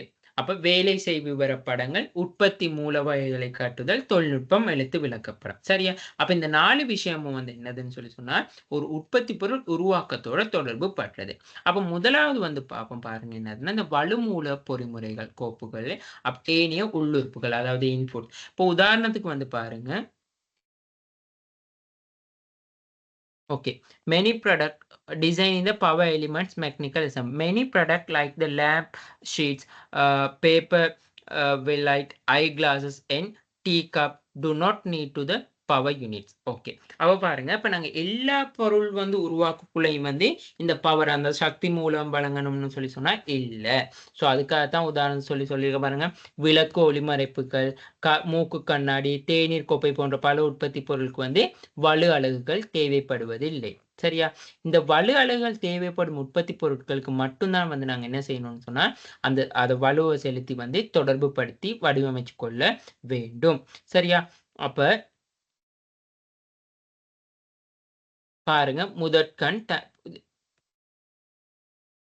அப்ப ஏதாவது வந்து நாங்க வந்து முதல்ல வந்து இப்ப அந்த ஒரு ஒரு ஒரு மெஷின்க்கோ, ஒரு ஜெனரேட்டருக்கோ, ஒரு வெஹிக்கிளுக்கோ இப்ப பாருங்க ஒரு மின் மோட்டாருக்கோ வந்து நாங்க வந்து என்ஜின்க்கோ வந்து நாங்க பவர் ஒண்ணு குடுக்குறோம். ஸோ அப்ப பவர் ஒண்ணு குடுக்கும் பொழுது வந்து இப்ப நாங்க டிசைன் பண்ணக்குள்ள வந்து நாங்க இவ்வளோ வோல்டேஜ் பவர் தான் குடுக்குறோம்னு சொல்லி நாங்க சொல்லுவோம். இப்போ ஒரு வெஹிக்கிள் ஃபார் எக்ஸாம்பிள்.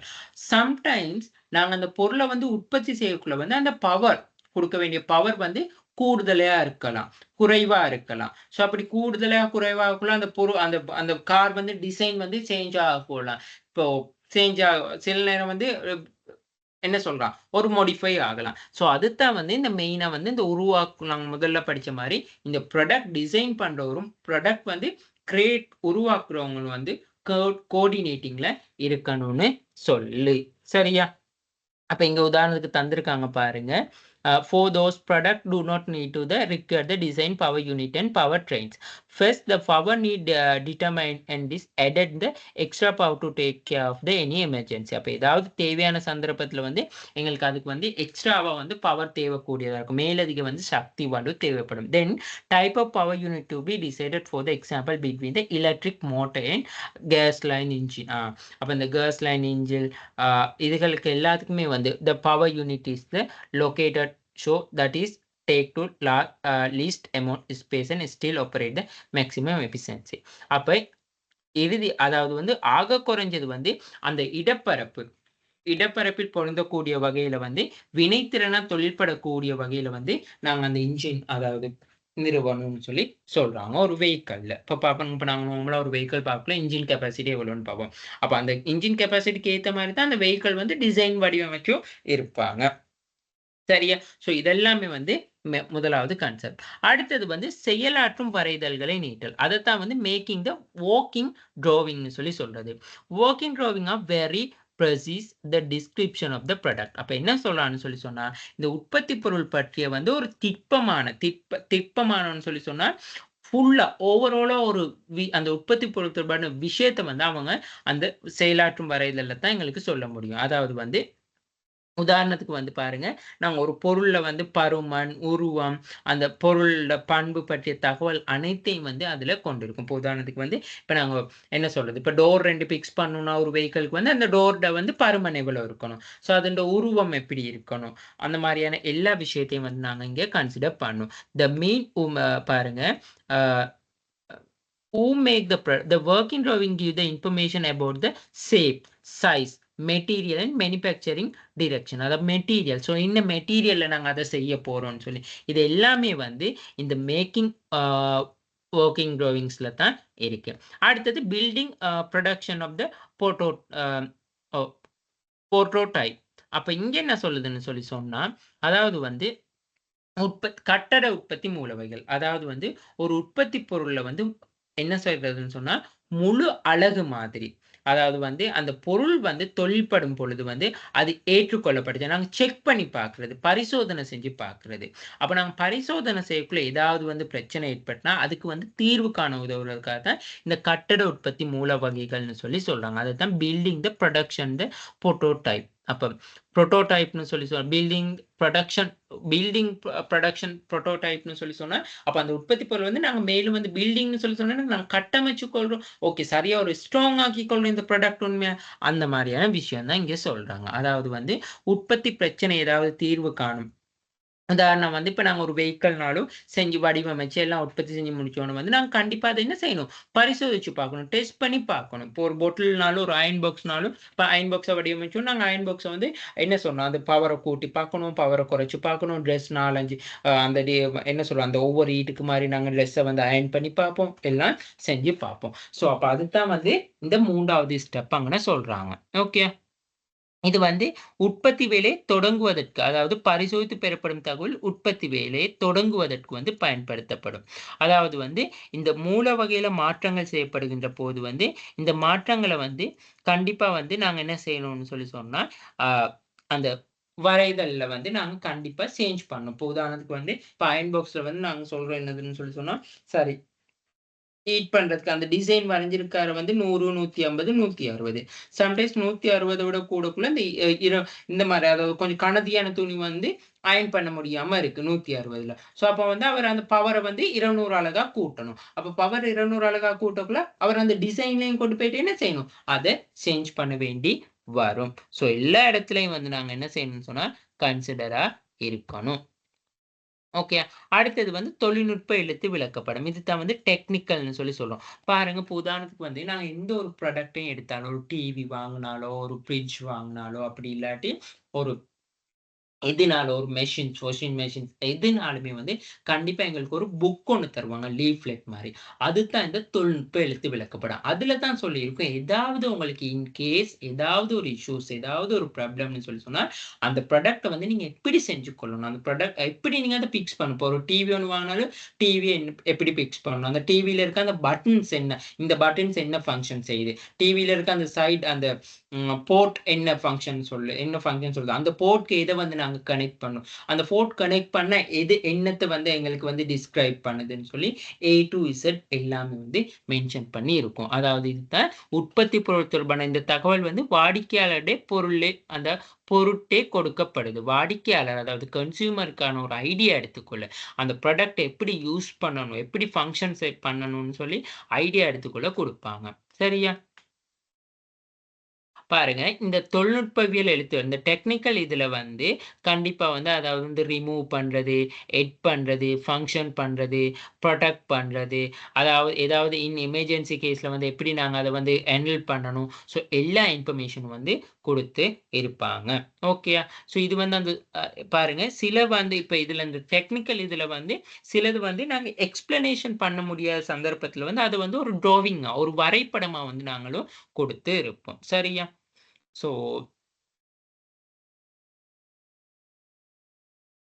ஓகே. இதுதான் வந்து பொருள வந்து என்ன செய்றதுன்னு சொல்லி சொன்னா, நாங்க அந்த மெயினா வந்து பார்த்து ஒரு பொருள் வந்து சந்தைக்கு சமர்ப்பிக்கும் பொழுது, சரியா? ஸோ நான் உங்களுக்கு இந்த நோட்ஸ்ங்களும் எல்லாமே நான் உங்களுக்கு போட்டு வைக்கிறேன். இது வந்து இப்ப நான் என்ன சொன்னேன்னா, இது வந்து அந்த இஎஸ்பிஎம் அ புக்ல வந்து இருந்ததுங்க தான் இது. ஓகே. ஸோ டிகிரி வந்து நீங்க டைரக்ட்டா என்ட்ரன்ஸ் எக்ஸாம் எழுதி வந்தவங்க வந்து இந்த கோர்ஸ் செஞ்சிருக்க மாட்டீங்க. இதுவும் கேம்பஸால வந்து அ அலோட் பண்ண ஒரு கோர்ஸ் தான். ஸோ இஎஸ்பிஎம் செஞ்சவங்களுக்கு தெரியும். சரியா? ஓகே. ஆ அப்ப இதுதான் விஷயம். இது இல்லாம அப்ப இங்க மெயினா வந்து க அப்ப கன்சீவ் அண்ட் டிசைன் பார்த்தாச்சு. And bring a product to market. அப்ப நாங்க வந்து ஒரு பொருள வந்து புதிதா சந்தைக்கு அறிமுகப்படுத்தக்குள்ள வடிவமைப்பு, உருவாக்கத்திலயும் பார்ப்போம். அது இல்லாம வேறு சில காரணிகளும் வந்து நாங்க என்ன செய்வோம்னு சொன்னா, கருத்தில் கொள்ளப்படும். அப்ப வேறு சில காரணிகள் கருத்தில் கொள்ளப்படுறத தான் வந்து என்ன செய்றதுன்னு சொல்லி சொன்னா, நாங்க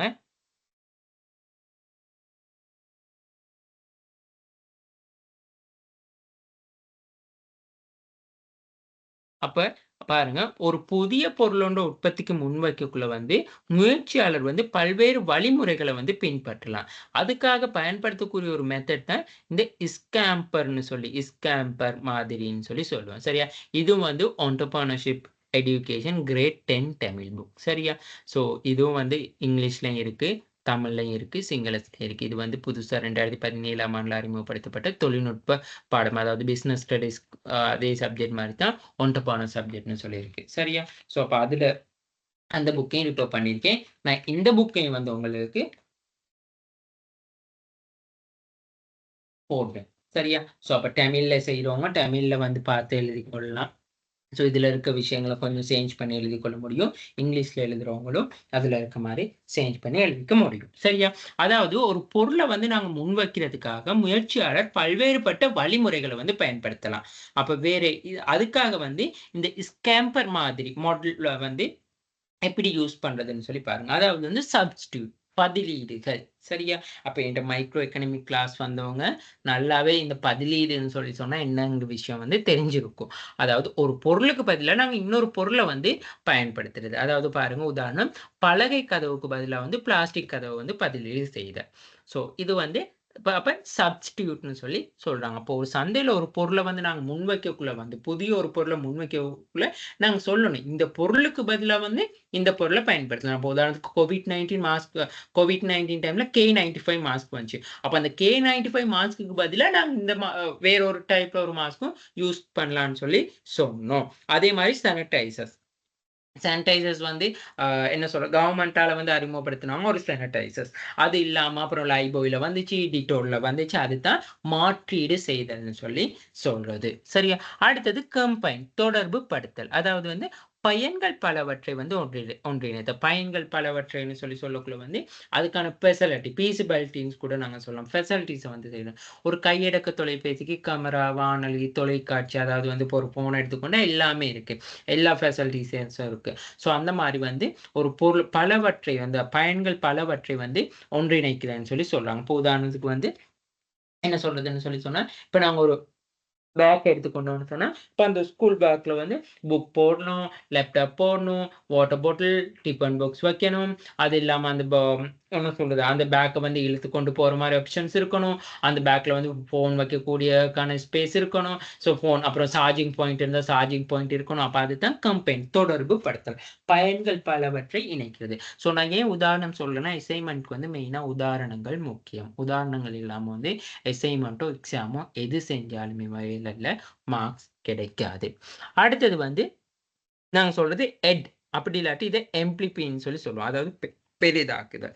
சிறியதொன்றை பெரிதாக்குதல்ன்னு சொல்லி சொல்லக்குள்ள வந்து, இப்ப நாங்கலாம் இப்ப ஆரம்பத்துல வந்து என்ன சொல்றதுன்னு சொல்லி சொன்னா, அ அ சிறியதொன்றை பெரிதாக்குதல்ன்னு சொல்லி சொன்னா, இப்ப ஃப்ரிட்ஜ் எல்லாம் வந்து ஆரம்பத்துல ஸ்மால் சைஸ்ல தான் வந்துச்சு. ஆனா கிட்டத்தட்ட கொஞ்சம் காலத்துக்கு போக்குல வந்து ஃப்ரிட்ஜ்ங்க கூட இப்ப என்ன செய்யுது? அதாவது வந்து பெரிய என்ன சொல்றது? இப்ப நாங்க அந்த கபோர்ட் சைஸ்க்கு வந்து வந்துருச்சு. அதுதான் சொல்றாங்க. இப்போ ஒரு பொருள் வந்து என்னைக்குமே வந்து ஒரே மாரி சிறிய அ ஒரு ஒரு ஒரு நார்மலான இருக்கணும்னு இல்ல.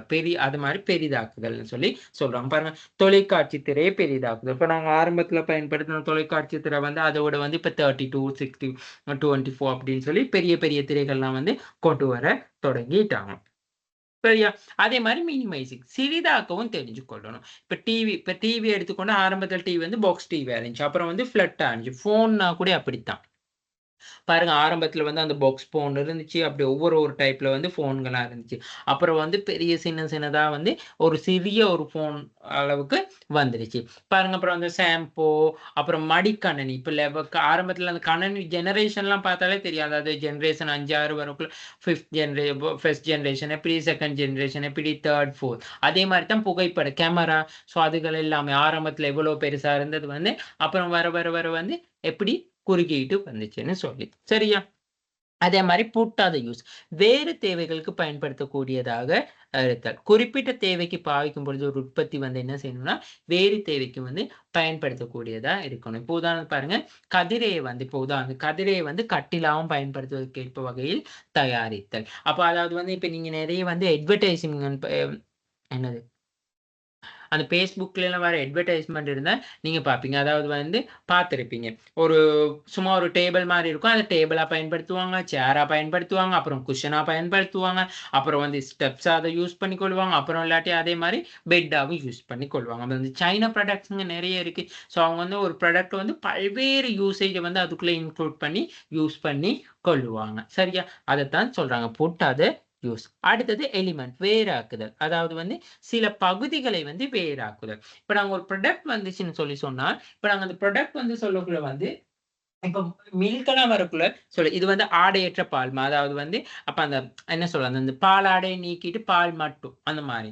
அதாவது தான் எலிமினேட்ன்னு சொல்றது. வேறாக்குதல். சில பகுதிகளை வந்து வேறாக்குதல். அதாவது வந்து இப்ப நான் என்ன சொல்றதுன்னா, அ என்ன சொல்றது?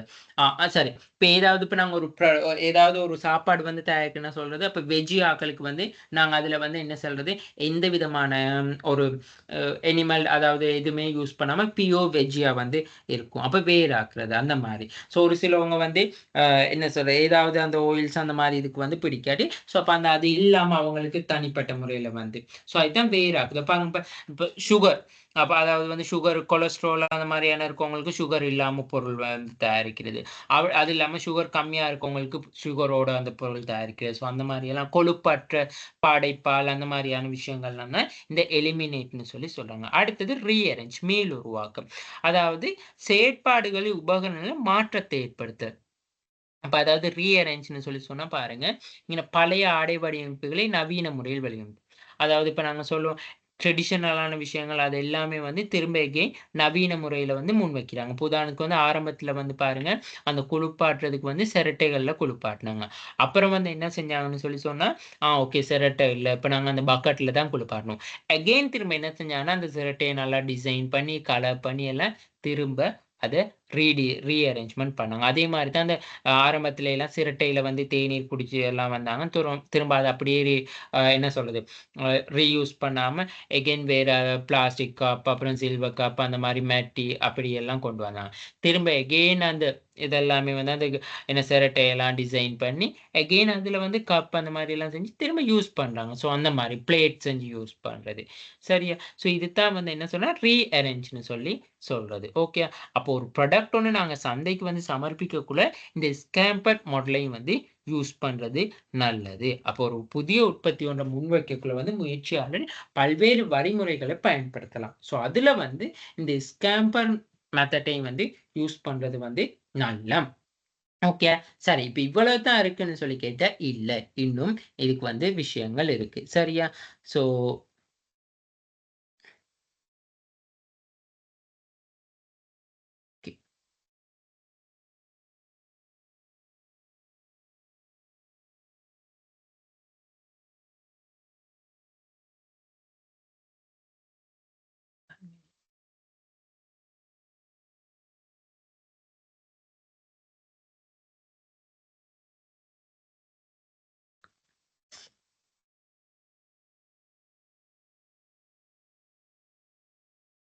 அப்ப அதாவது வந்து, நாங்க இப்ப அந்த ஒரு பொருள வந்து நாங்க உருவாக்கக்குள்ள வந்து முதல்ல எங்களுக்கு ஐடியா ஜெனரேஷன். அதாவது வந்து, நாங்க அந்த ஒரு பொருள் வந்து எப்படி உருவாக்கணும்னு சொல்லியும் பார்த்துக்கணும். ஓகே. அப்ப 1 மினிட்.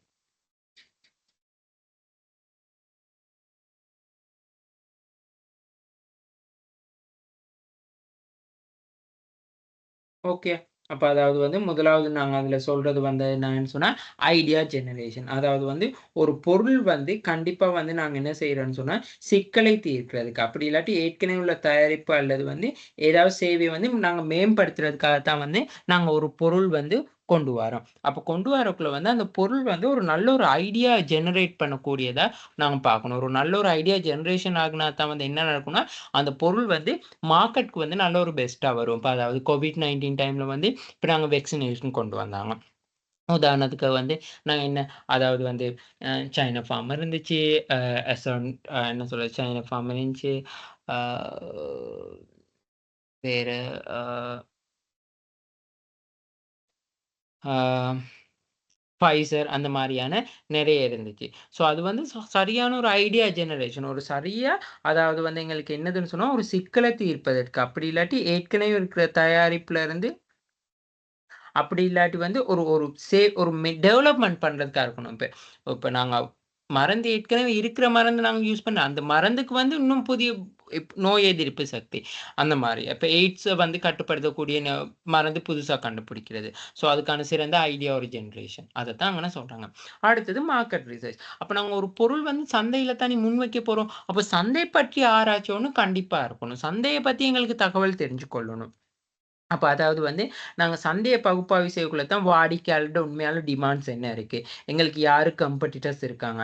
இந்த ப்ராடக்ட்ட வந்து நாங்க மார்க்கெட் பண்றதால வந்து எங்களுக்கு உண்மையாலுமே வந்து ஒரு பெனிஃபிட்ஸ் இருக்கா? அப்ப அதுதான் மார்க்கெட் ரிசர்ச். அடுத்து கான்செப்ட் டெவலப்மென்ட். அதாவது வந்து நாங்க என்ன சொல்றோம்ன்னு சொன்னா, இந்த இப்ப மார்க்கெட் ரிசர்ச் செஞ்ச பிறகு வந்து, அந்த உண்மையாலுமே வந்து அந்த ப்ராடக்ட்டுக்கு வந்து ஒரு வேல்யூபிள் ஒண்ணு கொண்டு வரணும். அதுக்கான ஃபீச்சர்ஸ் கொண்டு வரணும். இது தான் நாங்க அந்த டிசைன்ஸ் அண்ட் அந்த கிரியேஷன்ல வந்து நாங்க பார்த்தோம். சரியா? ஸோ அந்த ப்ராடக்ட் உண்மையாலுமே வந்து அந்த கஸ்டமர் மத்தியில வந்து ஓகே இது ஒரு வேல்யூபிளான ப்ராடக்ட். இப்ப அந்த ஒரு சானிடைசர் கொண்டு வராங்க. அந்த டைம் வந்து இது ஓகே ஒரு வேல்யூபிள் அப்படின்னு சொல்லி எங்களுக்கு தெரியும். அப்படி இல்லாட்டி நாங்க சும்மா எல்லாரும் ப்ராடக்ட்ட வந்து மார்க்கெட்க்கு இன்ட்ரோடியூஸ் பண்ணாங்கன்னு நாங்களும் அந்த ப்ராடக்ட்ட மார்க்கெட்க்கு இன்ட்ரோடியூஸ் பண்ண ஆன் த கோ கொண்டு வந்தாங்க. எவ்வளோ நாள் அந்த ப்ராடக்ட் மார்க்கெட்ல இருந்துச்சு? அந்த ப்ராடக்ட் மார்க்கெட்ல இருந்து அதுதான் நாங்க அந்த ப்ராடக்ட் வந்து லைஃப் சைக்கிள் ஒரு ப்ராடக்ட் வரக்குள்ளயே வந்து என்ன செய்யணும்? அது உண்மையாலுமே ஒரு வேல்யூபிளா இருக்கணும். ஆரம்பத்துல வந்து வேல்யூபிள் ஆகி அதுக்கு பிறகு போக போக அந்த ப்ராடக்ட் வேல்யூபிள் இல்லாட்டி அந்த ப்ராடக்ட் வந்து மார்க்கெட்ட விட்டு ரிமூவ் ஆகிரும். இதுக்கு பெஸ்ட் எக்ஸாம்பிள் தான் Nokia ஃபோன். சரியா? அடுத்தது பாருங்க. Create the sample. ஸோ இது வந்து நாங்க படிச்சது தான். அதாவது வந்து அந்த பொருள்ல வந்து அதாவது வடிவமைப்பு நாங்க அந்த மாதிரி அதெல்லாம் வந்து நாங்க என்ன செய்யணும்? உருவாக்கி கொள்ளணும். Testing and validation. அப்ப அந்த பொருள் டெஸ்டிங் அண்ட் வேலிடேஷன் நான் சொன்னேன். இப்போ ஒரு காரோ அப்படி இல்லாட்டி ஒரு மெஷினோ, ஒரு டிவியோ வந்து நாங்க உருவாக்கி, ஓகே இந்த பொருள உருவாக்கிட்டு வச்சுட்டா காணாது. அந்த பொருள நாங்க என்ன செய்யணும்? டெஸ்ட் பண்ணி பார்க்கணும். அந்த பொருள என்ன செய்யணும்? டெஸ்ட் பண்ணி பார்க்கணும். இப்போ உதாரணத்துக்கு வந்து இப்போ ஒரு ஹோட்டல்ல ஒரு சாப்பாடு ஒண்ணு தயாரிச்சா கூட இந்த சாப்பாடு என்ன செய்வாங்க முதல்ல? டெஸ்ட் பண்ணி பார்ப்பாங்க. அந்த ஹோட்டல்ல வந்து குக்கர்ஸ அவங்க செக் பண்ணி பார்த்து டெஸ்ட் பண்ணிட்டு தான் என்ன செய்வாங்கன்னு சொன்னா, அந்த சேவ் பண்ண ஸ்டார்ட் பண்ணுவாங்க. அதே மாரி தான். அதுதான் அ அதே மாரி தான் மத்த ப்ராடக்ட்னாலும். ஓகேயா? சரி. இப்ப நீங்க யோசிக்கலாம், இப்ப இன்சூரன்ஸ வந்து அப்படி சாரி சேவிஸ வந்து எப்படி டெஸ்ட் பண்றது அப்படின்னு சொல்லி. சேவிஸ வந்து அப்படி டெஸ்ட் பண்ண முடியாது. சேவிஸ வந்து என்ன செய்யணும்? நாங்க ஒருத்தருக்கு வழங்குறது மூலமா தான். அதாவது வந்து அத வந்து நாங்க ஃபைனலா நாங்க ஒருத்தருக்கு குடுக்குறது மூலமா தான் எங்களுக்கு தெரிஞ்சு கொள்ள முடியும். கன்சியூமர் வந்து அத வந்து யூஸ் பண்ற மூலமா தான் அத எங்களுக்கு தெரிஞ்சு கொள்ள முடியும். ஓகே. அப்படி இல்லாட்டி நாங்க அத வந்து இப்ப யூஸ் பண்ணி பார்க்கணும். இப்போ உதாரணத்துக்கு வந்து இப்ப நாங்க ஒரு இன்சூரன்ஸ் ஒண்ணு குடுக்குறோம்னு சொல்லி சொன்னா முதல்ல நாங்க வந்து அந்த இன்சூரன்ஸ் வந்து எடுத்து பார்க்கணும். ஓகே எங்களுக்கு உண்மையாலுமே இந்த இன்சூரன்ஸ் வந்து இந்த பெனிஃபிட்லாம் வந்து எங்களுக்கு வந்து பெற்றுக்கொள்ள முடியுமா? அப்படின்னு சொல்லி நாங்க உண்மையாலுமே அதெல்லாம் செக் பண்ணி பார்த்துட்டு தான் நாங்க என்ன செய்யணும்னா, அந்த மார்க்கெட்க்கு வந்து ஓகே இப்படி ஒரு இன்சூரன்ஸ் ப்ராடக்ட் வந்து இருக்கு.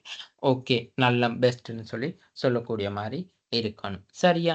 ஸோ அப்ப அதே மாரி ஒரு சிலதுக வந்து எங்களால வந்து என்ன சொல்றது? இப்ப நாங்க வந்து இப்போ உதாரணம் சொல்லுவோமே, அ அத எங்களுக்கு உண்மையாலுமே அத டெஸ்ட் பண்ண முடியாது. லைவ் டைம் தான் அத டெஸ்ட் பண்ணி பார்க்க முடியும் சேவிஸ பொறுத்தளவுல. ப்ராடக்ட் வந்து அப்படி சொல்ல முடியாது. டெஸ்ட் பண்ணி பார்த்துட்டு நாங்க மார்க்கெட்க்கு வந்து மார்க்கெட்க்கு வந்து பிரசன்ட் பண்ண முடியும். அடுத்தது வந்து மார்க்கெட்டிங் அண்ட் பிராண்டிங்ன்னு சொல்லி சொல்றது. அப்ப மார்க்கெட்டிங் அண்ட் பிராண்டிங்ன்னு சொன்னா, ஒரு பொருள வந்து நாங்க தயாரிக்கக்குள்ள வந்து கண்டிப்பா வந்து என்ன செய்யணும்னு சொல்லி சொன்னா, நாங்க அ ஒரு பொருள் வந்து ஒரு நல்ல ஒரு பிராண்டிங் ஒண்ணு இருக்கணும். ஒரு பிராண்ட் ஒண்ணு இருக்கணும். ஒரு பொருளுக்கு வந்து ஒரு நல்ல ஒரு நேம் ஒண்ணு இருக்கணும். அப்ப அது வந்து இப்ப நாங்க உதாரணத்துக்கு பாருங்க, இப்ப நாங்க ஒரு பொருள் நல்ல ஒரு பிராண்டிங் நேம்னு சொன்னா, இப்ப நாங்க சொல்லுவோம் நைக். ஒரு நல்ல பிராண்ட். எங்கட மைண்ட் செட்ல வரும். அந்த நைக் வந்து ஒரு நல்ல பிராண்டா இருக்கும். ஸோ, அப்ப அது வந்து எங்கட மைண்ட் செட்ல உடனே எங்களுக்கு வரணும். ஸோ, அதுதான் ஒரு ப்ராடக்ட் ஒண்ணு தயாரிக்கக்குள்ள நல்ல ஒரு பிராண்டிங்ல, நல்ல ஒரு நட்பெயர்ல வந்து பிராண்டிங் உருவாக்கணும். ஸோ, அந்த பிராண்டிங் வந்து அத மக்கள் பாவிக்க தான் அந்த பிராண்டிங்க்கான வேல்யூவும் வந்து இன்கிரீஸ் ஆயிக்கொண்டு போகும். அப்ப இதுக்காக வந்து இப்ப இந்த மார்க்கெட்டிங் அண்ட் பிராண்டிங்ன்னு சொல்லக்குள்ள வந்து, இப்ப நீங்க ஒரு பொருள வந்து மார்க்கெட்க்கு வந்து வழங்குனா மட்டும் காணாது. அந்த மார்க்கெட் வந்து என்ன செய்யணும்? மார்க்கெட் பண்ணணும். அந்த பொருள வந்து மார்க்கெட்ல வந்து அதுக்காக தான் நாங்க அட்வர்டைசிங் வந்து செய்யணும். விளம்பரங்கள், பிரச்சாரங்கள் செய்றது, கேம்பிங் எல்லாம். அடுத்தது வந்து லான்ச். அப்ப அதாவது வந்து இந்த உற்பத்தி பொருள வந்து நாங்க என்ன செய்யணும்னு சொல்லி சொன்னா, இப்ப ஓகே நாங்க இன்றைக்கு லான்ச் பண்ண போறோம். இப்ப ஏதாவது வந்து இப்ப ஒரு இன்சூரன்ஸ் கம்பெனிலாம் வந்து ஏதாவது இன்சூரன்ஸ் சம்மந்தமா ஒரு புதிய ப்ராடக்ட் கொண்டு வந்தா, அந்த ப்ராடக்ட் வந்து லான்ச் பண்ணுவாங்க. அப்ப லான்ச் பண்றதுன்னா என்னது? பேப்பர்ல போடுறது, அப்புறம் நியூஸ்ல காட்டுறது அந்த மாரி. அதே மாரி ஏதாவது ஒரு பொருள் வந்து உருவாக்குனாலும், அந்த பொருள வந்து நாங்க லான்ச் பண்ணணும். அதாவது லான்ச் பண்ணக்குள்ள வந்து அது வந்து நாங்க எங்கேயாவது ஒரு பப்ளிசிட்டி பண்ணக்கூடிய இடத்துல வந்து லான்ச் பண்றது, அந்த மாரி எல்லாமே இருக்கு. சரியா? அடுத்தது வந்து பாருங்க, போஸ்ட் லான்ச் சப்போர்ட். அதாவது வந்து அ வாடிக்கையாளர் வந்து தொடர்ந்து வந்து ஆதரவு வழங்கக்கூடிய மாரி அந்த ப்ராடக்ட் வந்து இருக்கிறதுக்காக நாங்க அவங்களுக்கு என்ன ஆஃப்டர் சர்வீஸ் அந்த மாரி எல்லாம் கூட அந்த ப்ராடக்ட்ட வந்து நாங்க மார்க்கெட் பண்ண பிறகு செய்யணும்னு சொல்றாங்க. கன்டினியூஸ் இம்ப்ரூவ்மென்ட் இது வந்து ரொம்ப ரொம்ப ரொம்ப இம்பார்ட்டன்டான விஷயம் ஒரு ப்ராடக்ட்க்கு. நாங்க மார்க்கெட்ல ஒரு ப்ராடக்ட்ட புதுசா சந்தைக்கு சமர்ப்பிச்ச பிறகு, ஓகே எங்கட வேலை முடிஞ்சுச்சு. ஓகே ஃபினிஷிங்ன்னு சொல்லி இருக்க முடியாது. நாங்க கண்டிப்பா என்ன செய்யணும்னு சொன்னாங்க, கன்டின்யூ இம்ப்ரூவ்மென்ட். அந்த Nokia ஃபோன் வந்து ஆரம்பத்துல வந்து அந்த அப்படியே அந்த பட்டன் ஃபோன் வந்த டைமே வந்து டச் ஃபோன்லாம் வந்து அப்படியே கொஞ்சம் போயிருந்தா வந்து மார்க்கெட்ட விட்டு போயிருக்காது. ஸோ நாங்க ஒரு பொருள் வந்து கன்டினியூஸ்லி மார்க்கெட்ல இருக்கணும்னா, நாங்க தொடர்ச்சியா வந்து அந்த ப்ராடக்ட்ட வந்து என்ன இயர்லி சரியா அதுக்கு வந்து நாங்க இம்ப்ரூவ்மென்ட் வந்து கொண்டு வரணும். ஓகேயா? ஸோ இதுதான் வந்து ஒரு பொருள் வந்து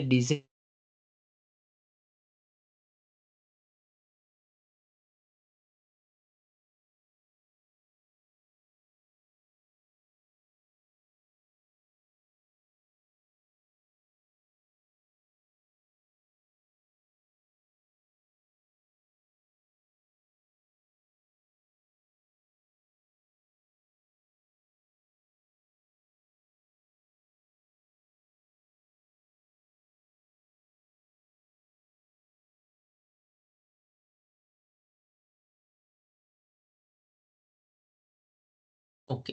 சரியா? அடுத்தது நாங்க 2ண்ட் கொஸ்டின் போவோம்.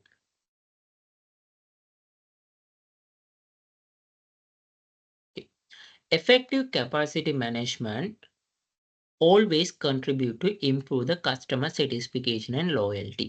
Justify this statement using suitable example. Okay. Effective capacity management always contribute to improve the customer satisfaction and loyalty. Justify this statement using example னு சொல்லி சொன்னா effective capacity management சொன்னா வினைத்திறனான முகாமைத்துவம் எப்பொழுதுமே வந்து வாடிக்கையாளர் திருப்தி மற்றும் வாடிக்கையாளர் விசுவாசத்துல வந்து அதிக அளவு பங்களிப்பு செய்தார். வினைத்திறனான முகாமைத்துவம் என்பது வந்து வாடிக்கையாளர் திருப்தி மற்றும் வாடிக்கையாளர் வந்து விசுவாசத்துல வந்து தங்கி இருக்கு. So suitable justify the statement. இது உண்மையாலுமே வந்து உண்மையான விஷயமா? So just using the suitable example. அப்ப இங்க வந்து இப்ப முதலாவது வந்து நாங்க என்ன செய்யணும்னு சொன்னா, இந்த கொஸ்டினுக்கு போகும்போதுல எங்களுக்கு தெரியணும் கஸ்டமர் சாட்டிஸ்ஃபிகேஷன்னா என்னதுன்னு சொல்லி தெரிஞ்சிருக்கணும். வாடிக்கையாளர் திருப்தி. ஓகே. ஸோ என்னது நீங்க ஃபைனல் இயர் வந்த பிறகு ஒரு ரிசர்ச் அதாவது வந்து ஃபைனல் இயர்ல வந்து ரிசர்ச் இருக்கு. ஸோ இது வந்து நான் ஃபைனல் இயர்ல வந்து செஞ்ச ரிசர்ச் தான் கஸ்டமர் சாட்டிஸ்ஃபிகேஷன பத்தி. சரியா? ஸோ அதனால நான் உங்களுக்கு ஜஸ்ட் கஸ்டமர் சாட்டிஸ்ஃபிகேஷன்னு சொல்லி சொன்னா என்னதுன்னு சொல்லி மட்டும் உங்களுக்கு ஐடியாவுக்காக தான் நான் இத சொல்றேன். சரியா? இப்போ கஸ்டமர் சாட்டிஸ்ஃபிகேஷன பத்தி நெறைய பேர் நெறைய விதமா நெறைய விஷயங்கள் வந்து சொல்லி இருக்கிறாங்க. சரியா? ஸோ அப்ப அதுல வந்து நாங்க முதலாவது வந்து வாடிக்கையாளர் திருப்தின்னு சொல்லக்குள்ள வாடிக்கையாளர் திருப்தின்னு சொல்லக்குள்ள வந்து அதாவது வந்து என்ன சொல்றான்னு சொல்லி சொன்னா, ஒரு நிறுவனத்துல காணப்படுகின்ற பொருள் அல்லது சேவை வந்து வாடிக்கையாளர் அந்த பொருள் அல்லது சேவையை வந்து பெற்றுக்கொள்வதன் மூலமா, அந்த பொருள் சேவையை வந்து நுகர்வதன் மூலமா வந்து எந்த அளவு, எவ்வளவு அளவு மகிழ்ச்சியா இருக்கிறாங்கன்னு தீர்மானிக்கிற ஒரு அளவீடா தான் நாங்க கஸ்டமர் சாட்டிஸ்ஃபிகேஷன்னு சொல்லி சொல்லுவோம். சரியா? அடுத்தது வந்து கஸ்டமர் சாட்டிஸ்ஃபிகேஷனுக்கு வந்து இதுதான் அக்யூரேட்டான என்ன சொல்றது? அக்யூரேட்டான டிஸ்கிரிப்ஷன்னு சொல்லி சொல்ல முடியாது. அதாவது சரியான விளக்கம் இதுதான் சொல்லி. ஒவ்வொருத்தர் ஒவ்வொரு கருத்துக்கள வந்து முன் வச்சு இருக்கிறாங்க கஸ்டமர் சாட்டிஸ்ஃபிகேஷன பத்தி. நான் சாட்டிஸ்ஃபிகேஷன் ஆகுற விடயம் வந்து வேறையா இருக்கலாம். நீங்க சாட்டிஸ்ஃபிகேஷன் ஆகுற விஷயம் வந்து வேறையா இருக்கலாம். ஃபார் எக்ஸாம்பிள் வந்து நீங்க ஒரு ப்ராடக்ட்ட பார்த்தோனே நீங்க அந்த பிராண்ட பார்த்து சாட்டிஸ்ஃபிகேஷன் அடையலாம். இதே நான் அந்த ப்ராடக்ட்ட பார்த்துட்டு நான் என்ன செய்யலாம்னு சொல்லி சொன்னா, நான் அந்த ப்ராடக்ட்ன்ற பிரைஸ பார்த்துட்டு சாட்டிஸ்ஃபிகேஷன் அடையலாம். இன்னொருத்தர் வந்து அந்த ப்ராடக்ட்ன்ற வந்து ஃபீச்சர்ஸ பார்த்துட்டு சாட்டிஸ்ஃபிகேஷன் அடையலாம். So satisfaction it's a different from the different. சரியா? ஸோ ஒரு பெர்சன்ல இருந்து இன்னொரு பெர்சனுக்கு வந்து அது டிஃபரண்ட் ஆகும். சரியா? ஸோ இது அடுத்தது வந்து இந்த சாட்டிஸ்ஃபிகேஷன் வந்து இவ்வளோ லிமிட்ல தான் இருக்கணும்னு சொல்லி எங்களுக்கு வரையறை செய்யவும் முடியாது. அப்ப நீங்க கேட்கலாம் வந்து இப்ப பேங்க்ல ஒவ்வொரு இடங்கள்ல எல்லாம் போனோன வந்து அதாவது பேஸ் மார்க் வச்சிருக்காங்க. அதாவது லைக் அதுன்னு சொல்லி. சோ அதுல லிமிட் தானே இருக்குன்னு சொல்லி.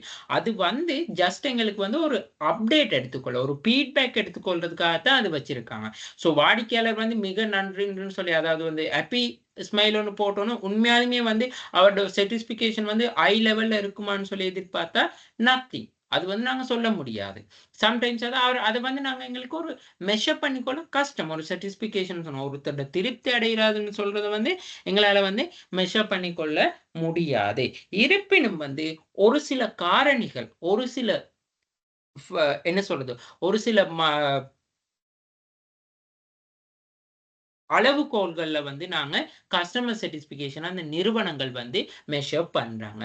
சோ அதத்தான் வந்து உங்களுக்கு அசைன்மென்ட்ல என்ன சொல்றான்னு சொன்னா, நிரூபிக்க சொல்றாங்க. சரி, நாங்க இந்த லோயல்டின்னு ஒரு விஷயம் படிச்சோம். சரியா? அப்ப இந்த லோயல்டின்னு சொல்லி சொன்னா என்னதுன்னு பார்ப்போம்.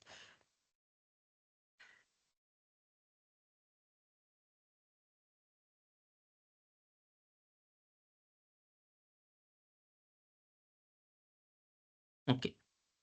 சரியா?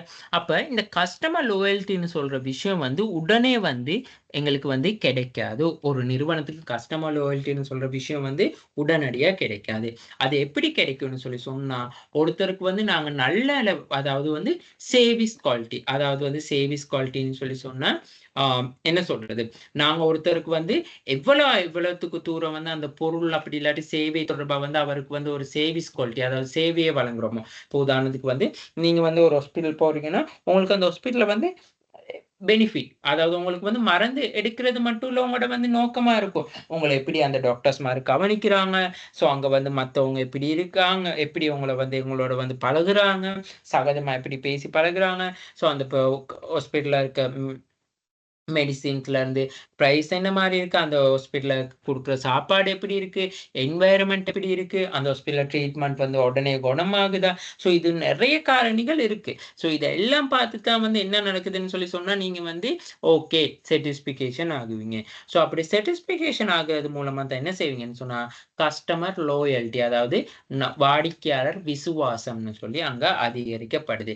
ஸோ கஸ்டமர் சாட்டிஸ்ஃபிகேஷனா இருக்கிற சந்தர்ப்பத்துல வந்து என்னைக்குமே வந்து என்ன செய்வாங்கன்னு சொல்லி சொன்னா, அதாவது வந்து கஸ்டமர் சாட்டிஸ்ஃபிகேஷன் சொல்ற இடத்துல வந்து, நாங்க என்னைக்குமே ஒரே இடத்துல தான் அந்த ப்ராடக்ட்டையோ, சர்வீஸையோ பெறுவோம்ன்னு சொல்லி சொல்ல முடியாது. இந்த கஸ்டமர் சாட்டிஸ்ஃபிகேஷன்ல. காரணம் வந்து, இப்ப நான் வந்து ஒரு ஒரு ட்ரெஸ்ஸ வந்து நோ லிமிட்ல எடுக்கிறேன்னு சொல்லி சொன்ன ஷர்ட்ட வந்து ஒரு ஒரு இந்த வரை ஒரு இன்றைக்கு, ஸோ நான் இன்னும் 2, 3 நாள் போயிட்டு, நான் இன்னொரு ட்ரெஸ்ஸ வந்து நான் நோ லிமிட் இல்லாம ஹவுஸ் ஆஃப் ஃபேஷன்ல எடுக்கலாம். ஸோ அப்ப அது வந்து சாட்டிஸ்ஃபிகேஷன். எனக்கு வந்து இந்த நிறுவனத்துல வந்து ஷூ எடுக்கிறது வந்து எனக்கு சாட்டிஸ்ஃபிகேஷனா இருக்கு. அந்த நிறுவனம் ட்ரெஸ் எடுக்கிறேன். எனக்கு ஷர்ட் எடுக்கிறது இந்த நிறுவனத்தில சாட்டிஸ்ஃபிகேஷனா இருக்கு. இன்னொரு நிறுவனத்தில வந்து எனக்கு அந்த ஷர்ட் எடுக்கிறது சாட்டிஸ்ஃபிகேஷனா இருக்குன்னு சொல்லி சொல்றோம். ஸோ அப்ப அதாவது வந்து சாட்டிஸ்ஃபிகேஷன் சொல்றது வந்து நாங்க ஒரே நிறுவனத்தில, ஒரே இடத்துல வந்து பெற்றுக்கொள்றதால மட்டும் எங்களுக்கு சாட்டிஸ்ஃபிகேஷன் சொல்ற விஷயம் கிடைக்காது. ஆனா கஸ்டமர் லாயல்டின்னு சொல்றது வந்து என்னதுன்னு சொன்னா, நாங்க அந்த ஒரு ப்ராடக்ட்ட வந்து கன்டினியூஸா அந்த நிறுவனத்தில வாங்குறோம். கன்டினியூஸா அந்த நிறுவனத்தோட தொடர்ச்சியா இருக்கிறோம்னு சொல்லி சொன்னா, அதுதான் கஸ்டமர் லாயல்ட்டியா இருக்கும். இந்த கஸ்டமர் சாட்டிஸ்ஃபிகேஷன்ல வந்து நாங்க ஒருத்தருக்கு ரெக்கமெண்ட் பண்றத விட, இந்த கஸ்டமர் லாயல்ட்டி டைம்ல வந்து நாங்க ரெக்கமெண்ட் பண்றது வந்து ரொம்ப வந்து என்ன சொல்றேன்னா, நாங்க அந்த நிறுவனத்தோட அட்டாச் ஆகி இருக்கிற மாரி. இப்போ உதாரணத்துக்கு வந்து, நீங்க ஒரு இடத்துல இன்சூரன்ஸ் ஒண்ணு போட்டிருக்கீங்கன்னு சொல்லி சொன்னா, ஓகே. அங்க இன்சூரன்ஸ் எப்படி நல்லமான்னு சொல்லி உங்க ஒரு ஃப்ரெண்ட் கேட்கிறாரு. ஓகே. நீங்க வந்து நல்லோன்னு சொன்னா, அது ஒரு சாட்டிஸ்ஃபிகேஷன் லெவல்ல சொல்றீங்க. அப்ப நீங்க இந்த கஸ்டமர் லாயல்டி லெவல்ல இறங்கி சொல்றதுன்னா, நான் மட்டும் இல்ல, எனக்கு தெரிஞ்ச நெறைய பேர் வந்து நான் அங்க தான் இன்சூரன்ஸ் போட சொல்லியிருக்கிறேன். அது மட்டும் இல்ல, எங்களோட ஃபேமிலில வந்து காலங்காலமா அதாவது ஒரு கிட்டத்தட்ட அப்பாட காலத்துல இருந்தே நான் அங்க தான் எங்களுக்கு தேவையான லைஃப் இன்சூரன்ஸா இருக்கலாம், ஜெனரல் இன்சூரன்ஸா இருக்கலாம், எல்லா இன்சூரன்ஸும் அங்க போடுறோம். ஸோ அதுதான் கஸ்டமர் லாயல்டி வாடிக்கையாளர் விசுவாசம்னு சொல்லி சொல்றது. அப்ப அந்த பொருள அவரு நுகர்றது மட்டும் இல்லாம, அந்த சேவைய அவரு பெற்றுக்கொள்றது மட்டும் இல்லாம, அவரோட தொடர்புடைய ஏனைய தரப்பினர்களுக்கும் வந்து அத ஷேர் பண்றத தான் கஸ்டமர் லாயல்டின்னு சொல்லி சொல்றாங்க. ஸோ கஸ்டமர் சாட்டிஸ்ஃபிகேஷன் மூலமா தான் என்ன நடக்குதுன்னு சொல்லி சொன்னா, கஸ்டமர் லாயல்டிக்கு வருது. அப்ப இந்த கஸ்டமர் சாட்டிஸ்ஃபிகேஷனையும், கஸ்டமர் லாயல்ட்டிய வந்து கிரியேட் பண்ணி கொள்ளணும்னு சொன்னா, ஒரு நிறுவனம் வந்து சில ஸ்டாண்டர்ட்ஸ்ங்கள வந்து ஃபாலோ பண்ணணும். ஸோ அந்த ஸ்டாண்டர்ட்ஸ்ங்கள ஃபாலோ பண்றது மூலமா தான் வந்து என்ன நடக்கும்னு சொன்னா, இந்த சர்டிஃபிகேஷன் மூலமா வந்து லோயல்ட்டிய வந்து உருவாக்கிக் கொள்ள முடியும். அப்படி உடனே இல்லாம ஒரு அந்த அங்க இப்ப நாங்களே தெரியும். நெறைய இப்ப நாங்க நார்மலா வந்து ஸ்ரீலங்கா பொறுத்தளவுல வந்து இன்சூரன்ஸ் கம்பெனி வந்து என்ன செய்றது? ஐயோ! இன்சூரன்ஸ் போடுறனாலே பயம். ஏன்னு சொன்னா கிளைம் வந்தா இன்சூரன்ஸ் குடுக்க மாட்டாங்க. சும்மா போய்க்கிட்டா அப்படின்னு சொல்லுவோம். ஸோ அது வந்து எங்களுக்கு சாட்டிஸ்ஃபிகேஷன் இருக்கா? Customer satisfaction. கஸ்டமர் லாயல்ட்டி விஷயம் இருக்கா? இல்ல. ஸோ அது வந்து எங்களுக்கு வந்து என்ன சொல்றது? அப்ப அதெல்லாம் வந்து அந்த நிறுவனத்துல ஒரு ஃபால்ட்டா கூட இருக்கலாம். ஸோ அதுதான் சொல்றாங்க. ஒரு மேனேஜ்மென்ட் எஃபிஷியன்சியான மேனேஜ்மென்ட்ன்னு சொன்னா, ஒரு வினைத்திறனான முகாமைத்துவம் என்பதுன்னு சொல்றது வந்து வாடிக்கையாளர்ட்ட அதாவது நன்மதிப்பு வாடிக்கையாளருடைய திருப்தி மற்றும் வாடிக்கையாளருடைய விசுவாசத்த வந்து அதிகரிக்கும். ஸோ அதுக்கான எடுத்துக்காட்டுகளோட வந்து எக்ஸ்பிளைன் பண்ண சொல்றாங்க. சரியா? அப்ப நாங்க இது கொஸ்டினுக்கு முதல்ல சாட்டிஸ்ஃபிகேஷன், கஸ்டமர் சாட்டிஸ்ஃபிகேஷன்னா என்னது? கஸ்டமர் லாயல்ட்டினா என்னதுன்னு சொல்லி எழுதிட்டு, ஸோ அதுக்கான ஒரு உதாரணங்கள் வந்து நீங்க போடணும். கஸ்டமர் அன்சாட்டிஸ்ஃபிகேஷன் ஆனா என்ன நடக்கும்னு சொல்லி போடணும். போட்ட பிறகு தான் ஸோ இந்த எஃபெக்டிவான மேனேஜ்மென்ட் வந்து அதுக்காக இந்த கஸ்டமர் சாட்டிஸ்ஃபிகேஷன், லாயல்ட்டிக்காக என்னென்ன விஷயங்கள் செய்யுதுன்னு சொல்லி நாம கன்சிடர் பண்ணி எழுதணும். ஓகேயா?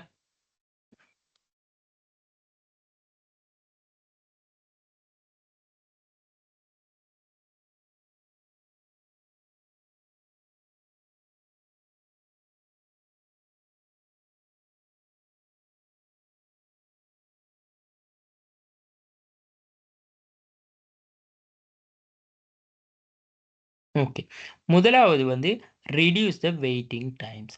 அதாவது வந்து எந்த ஒரு கஸ்டமர் சர்வீஸ்ன்னு சொன்னாலும், அதாவது வந்து நான் என்ன சொல்றதுன்னு சொல்லி சொன்னா, அதாவது வந்து வாடிக்கையாளர் திருப்தி அதிகரிக்கணும்னு சொல்லி சொன்னா, வாடிக்கையாளரோட விசுவாசத்த வந்து தக்க வச்சுக்கொள்ளணும்னு சொல்லி சொன்னா, நாங்க ரெடியூஸ் த வெயிட்டிங் டைம். அதாவது வந்து ஒரு பொருளையோ, சேவையோ பெற்றுக்கொள்றதுக்காக வந்து வாடிக்கையாளர் என்ன சொல்றது? தங்கி இருக்கிற காலம் அது தான் ரெடியூஸ் த வெயிட்டிங் டைம். ஒரு பொருள பெற்றுக்கொள்றதுக்கு. இப்ப நீங்க ஒரு கடைக்கு போறீங்க, ஒரு ஃபுட் சிட்டிக்கு போறீங்கன்னா, நீங்க அந்த பொருள வந்து வாங்கி அந்த பேமெண்ட் பண்றதுக்காக எவ்வளோ டைம் நிக்கிறீங்க? அது கூட உங்களுக்கு என்னது ஒரு டைம். ஐயோ! நீங்க சில நேரம் லைன்ல இன்னும் டைம் ஐயோ! இவ்வளோ நேரம் போகும் அப்படின்னு சொல்லி இருக்கு. சரியா? அதுக்காகவே ஒரு சில நிறுவனங்கள் என்ன செய்யுது, 2, 3 பொருட்கள் வாங்க ஃபுட் சிட்டில ஒரு சில ஃபுட் சிட்டீஸ்ல 2, 3 பொருட்கள் வாங்கக்குள்ள போர்டே போட்டிருக்கும்.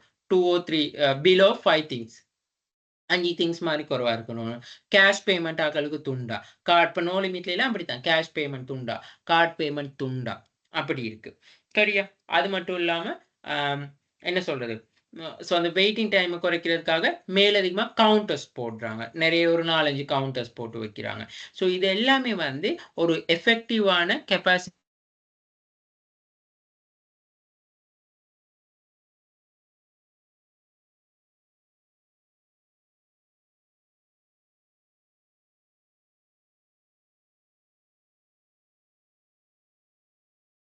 ஒன் மினிட்,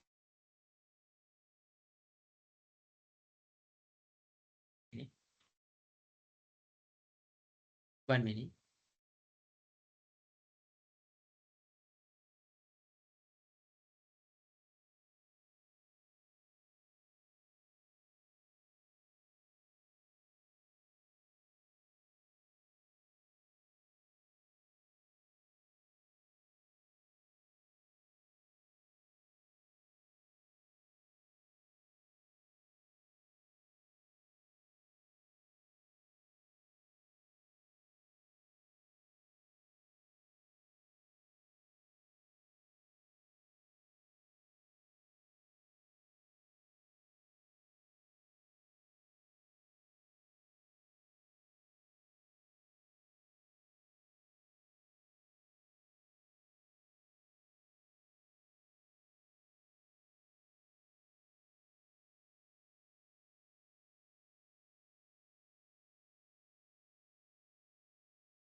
சரியா?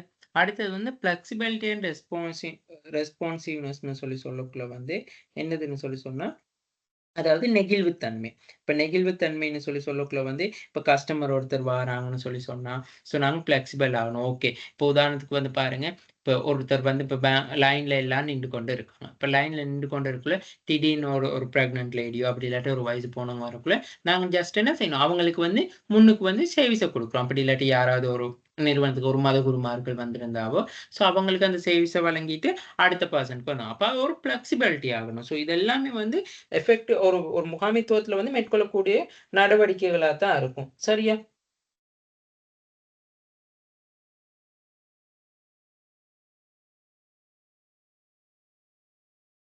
அடுத்தது வந்து இப்ப நாங்க ஏர்லைன் டிக்கெட் அந்த மாரியான விஷயம். இப்ப நாங்க இதுலயும் நான் அசைன்மென்ட்ல எக்ஸாம்பிள் போட்டிருக்கேன். ஸோ நீங்க அந்த அசைன்மென்ட் எக்ஸாம்பிள்களையும் வந்து நீங்க ரீட் பண்ணிக்கொள்ளுங்க. அடுத்தது வந்து என்ஹான்ஸ் த புரொடக்டிவிட்டி. அதாவது வந்து உற்பத்தி திறன், மேம்படுத்தப்பட்ட உற்பத்தி திறன்னு சொல்லுவாங்க.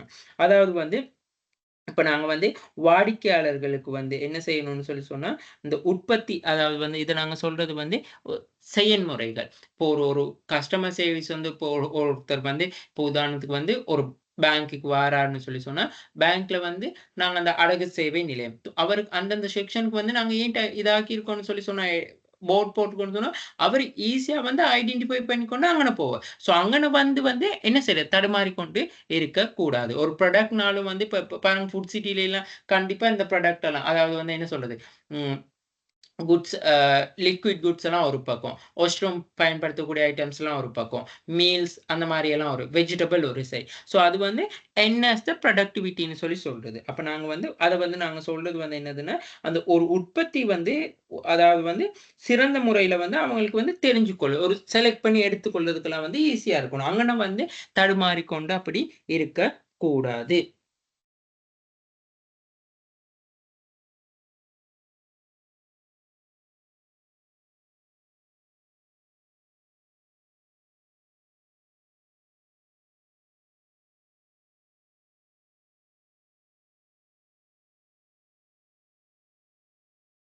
ஓகே. ஸோ அடுத்த விஷயம் வந்து பாருங்க, இந்த resource utilisation. The effective the capacity management ensure that the resource are utilized efficiently, which can lead to the saving can be passed to the customer. Okay. அடுத்தது வந்து வள பயன்பாடு. அதாவது வந்து திறமையா வந்து பயன்படுத்துறத வந்து உறுதி செய்யணும். அப்ப மேலாண்மை இப்ப மேனேஜ்மென்ட்ல வந்து என்ன செய்யணும்னு சொன்னா, அதாவது வாடிக்கையாளர்களுக்கு வந்து அ இப்போ ஒரு விஷயம் அதாவது வந்து நாங்க சொல்லணும். கூட காஸ்ட் இல்லாம, மேலதிகமா காஸ்ட் இல்லாம எப்படி நாங்க வாடிக்கையாளருக்கு சேவையை வழங்கலாம்ன்னு சொல்லி தான் பார்க்கணும். இப்போ உதாரணத்துக்கு வந்து இப்போ ஒரு டாக்குமெண்ட் வந்து ஒரு டாக்குமெண்ட்க்காக வாடிக்கையாளர்கிட்ட வந்து பெற்றுக்கொள்வத விட, நாங்க அதுக்காக யாராவது ஒரு மெசேஞ்சர வந்து அரேஞ்ச் பண்ணி, இப்ப பாருங்க இப்ப இன்சூரன்ஸ் அப்படிலாம் ஏஜென்ட் புரோக்கர் அந்த மாரி இருக்காங்க. ஸோ அவங்கள போயிட்டு அவங்க மூலமா வந்து நாங்க அந்த டாக்குமெண்ட்ட குடுக்குறது. ஸோ அதுதான் வந்து அங்க என்ன சொல்றாங்க வந்து ரிசோர்ஸ் தான் வளங்கள வந்து நாங்க யூட்டிலைசேஷன் பண்ணிக்கொள்ள பார்க்கணும். காஸ்ட் இல்லாம. ஸோ அதாவது வந்து இப்போ ஒரு சிலவங்க வந்து இப்ப அ ஒரு கஸ்டமர் வந்து ஒரு டாக்குமெண்ட் சப்மிட் பண்ணாலும், அந்த டாக்குமெண்ட்க்கு அத ஏதாவது வந்து ஒரு பிரிண்ட் அவுட் எடுத்துக்கிறதுக்கோ, அதுக்காக வந்து நாங்க அதுக்கு இவ்வளோ ஸ்டாம்ப் டியூட்டி, இவ்வளோ ஸ்டாம்ப்ஸ் இவ்வளோ கட்டணும். இவ்வளோ பேமெண்ட் பண்ண இருக்கு அடிஷனல். ஸோ அந்த மாரியான விஷயங்கள்லாம் வந்து முடியுமான்னு மட்டும் நாங்க அவாய்ட் பண்ணக்கூடியதா இருக்கணும். அப்படி இல்லாட்டி, இல்ல நீங்க வந்து இந்த டாக்குமெண்ட்ட வந்து இங்க இவ்வளோ அமௌண்ட்க்கு வந்து பெற்றுக்கொள்ளணும். இப்ப உதாரணத்துக்கு வந்து ஒரு சில நிறுவனங்கள்ல வந்து ஒரு கஸ்டமருக்கு பேப்பர் கூட எழுத குடுக்க மாட்டாங்க. ஐயோ! ஃபோட்டோ காப்பி கூட அடிச்சு குடுக்க மாட்டாங்க. ஸோ சரியா? இல்ல நீங்க வெளியில தான் அடிச்சுட்டு வரணும்னு சொல்லி. ஸோ அப்படியெல்லாம் இருக்கக்கூடாது. அடுத்தது வந்து பெர்சனலைசிங் எக்ஸ்பீரியன்ஸ்ன்னு சொல்றாங்க. அதாவது வந்து நாங்க வந்து இந்த வாடிக்கையாளர்களுக்கு வந்து தனிப்பட்ட அனுபவங்கள். உதாரணத்துக்கு வந்து ஒரு என்ன சொல்றது? ஆ இப்போ ஒரு ஆர்கனைசேஷனுக்கு வாராங்கன்னு சொன்னா, அவங்களுக்கு வந்து ஒரு ஒரு நல்ல ஒரு என்ன சொல்றது? அ ஒரு ஒரு காஃபி குடுத்து அவங்கள உபசரிக்கலாம். ஸோ அவங்களுக்கு அங்க இருக்க அந்த என்வைரன்மென்ட் வந்து ஒரு நல்ல ஒரு டிவி போட்டு அப்படி அந்த மாரியான இது இருக்கணும். அடுத்து இல்லாம இப்போ ஒரு கஸ்டமர் ஒருத்தர் வாராரு. அப்படின்னா நாங்க ஓகே நாங்க முதல்ல அவருக்கு வந்து குட் மார்னிங்கோ, குட் ஆஃப்டர்நூனோ சொல்லலாம். என்ன பிரச்சனையில வந்தாலும் அவர நாங்க சரியா அண்டர்ஸ்டாண்ட் பண்ணிக்கொண்டு, அ அவர் என்ன சொல்றாரு அந்த மாரி. ஸோ இது எல்லாமே மேற்கொள்றதுக்கு வந்து வினைத்திறனான முகாமைத்துவத்துல வந்து பல்வேறுபட்ட விஷயங்கள வந்து முன்னெடுக்கணும்னு சொல்றாங்க.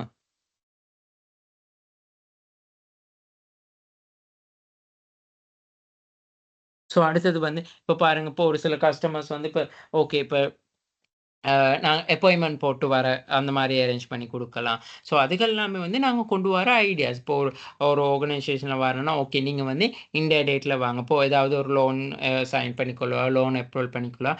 ஓகே நீங்க இந்த டேட்ல வாங்க. அப்ப அதுக்காக வந்து நாங்க அப்ப அவரு வந்து வெயிட்டிங் டைம்லயும் நிக்க தேவையில்ல. ஸோ அவரோட வொர்க் வந்து இந்தந்த டாக்குமெண்ட்ஸ் எல்லாம் கொண்டு வான்னு சொன்னா, அப்ப சரியா டாக்குமெண்ட்ட கொண்டு வருவாரு. அப்ப அங்க ரிசோர்ஸ் யூட்டிலைசேஷன் செஞ்சு கொள்ளயும் தேவையில்ல. ஸோ சரியா நீங்க இந்த இடத்துல இங்க வாங்க, இந்த இந்த ஃப்ளோர்ல இவர மீட் பண்ணுங்கன்னு சொன்னா, ஸோ அதுக்காக வந்து அப்ப அங்கன ப்ரொடக்டிவிட்டியும் வந்து அங்கன எந்த பிரச்சனையும் இருக்காது. ஸோ இது எல்லாமே வந்து நாங்க எஃபெக்டிவான ஒரு மேனேஜ்மென்ட்ல வந்து அரேஞ்ச் பண்ணிக்கொள்ளக்கூடிய விஷயங்களா இருக்கும். ஓகே. ஓகே. ஸோ அடுத்தது வந்து பாருங்க. ஓகே. இன்னொரு விஷயம்.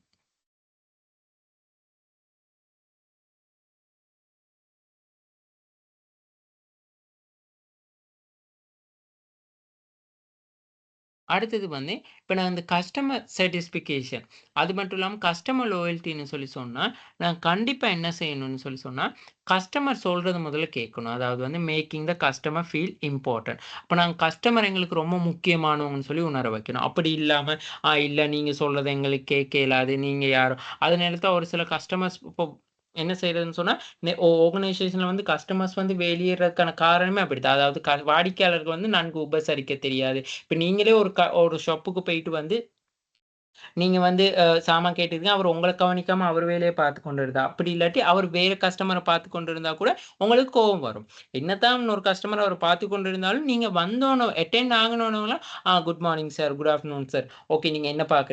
பாருங்க. ஓகே கொஞ்சம் டைம் தாங்க அப்படின்னு சொல்லி, அடுத்து அந்த முதல் வந்த பெர்சன வந்து கவனிக்கக்குள்ள அவரு சாட்டிஸ்ஃபை ஆகு. அப்ப making the customer feel important. இது எல்லாமே அந்த அந்த மேனேஜ்மென்ட்டால வந்து அந்த அங்க ஆர்கனைசேஷன்ல இருக்க எம்ப்ளாயீஸ்க்கா இருக்கலாம். அப்படி இல்லாட்டி அந்த மத்த பார்ட்டிஸ்க்கா இருக்கலாம் சொல்லணும். லிசனிங் கஸ்டமர்ஸ் என்ன சொல்றாரு முதல்ல. அத தெளிவா தெரிஞ்சு கேட்டுக்கொள்ளணும். வில்லிங் டூ லேர்ன் அதாவது வந்து நாங்க தெரிஞ்சுக்கொள்ளணும். ஓகே. என்னென்ன ஒரு கஸ்டமர் வந்து எப்படி நாங்க பேஸ் பண்ணணும். ஒரு கஸ்டமர் எப்படி நாங்க அதாவது வந்து அவர் சொல்ற விஷயங்கள வந்து கன்சிடர் பண்ணி கேட்டு அவருக்கு பாசிட்டிவா நாங்க எப்படி அவர் சொல்ற விஷயம். இப்போ ஒரு சில கஸ்டமர் வந்தோனே ஏசி கொண்டு வருவாங்க. உங்களோட சர்வீஸ் சரியில்ல அப்படி இப்படின்னு சொல்லி. அதுக்காக வந்து நாங்களும் அதுக்காக அவர ஏச போறது. ஒரு சில கஸ்டமர் கால்ல முழு குடும்பத்தையுமே ஏசக்கூடியவங்களா இருப்பாங்க. ஸோ இதெல்லாம் உங்களுக்கு வந்து நல்ல எக்ஸ்பீரியன்ஸ் இருக்கும். வொர்க் பண்றவங்களுக்கு. ஸோ அப்படி இருக்கிற சந்தர்ப்பத்தில வந்து அதுக்காக நாங்களும் கஸ்டமர் எகைனா சண்டை பிடிக்க முடியுமா? சண்டை பிடிக்க முடியாது. ஸோ நாங்க பாசிட்டிவா வந்து நாங்க என்னைக்குமே வந்து எடுத்துக்கலாம். Okay sir. நீங்க அவர காம் டவுன் பண்ணி, ஓகே இதுதான் ஓகேன்னு சொல்லி நாங்க கூல் பண்ணி தான் அப்ப அதுதான் வந்து அந்த கஸ்டமர் சர்வீஸ் அண்ட் லாயல்ட்டிய வந்து நாங்க வந்து சொல்ல முடியும். பாருங்க, customer satisfy measurement how do happy you unhappy customer are with the company ப்ராடக்ட்டோ, சர்வீஸோ எக்ஸ்பீரியன்ஸ். அவரோட அனுபவத்துல. இப்ப நாங்க ஒரு ப்ராடக்ட் சர்வீஸ் வந்து பெற்றுக்கொண்ட பிறகு, அப்ப அவர் அனுபவம் சம்டைம்ஸ் இப்ப நாங்க, ஐயோ! அங்கேயா இன்சூரன்ஸ் போட்டேன். எனக்கு வேணான்னு போயிட்டு, நான் இருந்துட்டு தான் போட்டேன். இந்த முழு ஒரு அந்த முழு வருஷமே வந்து வீணாகிருச்சு அப்படின்னு இருக்கக் கூடாது. சரியா?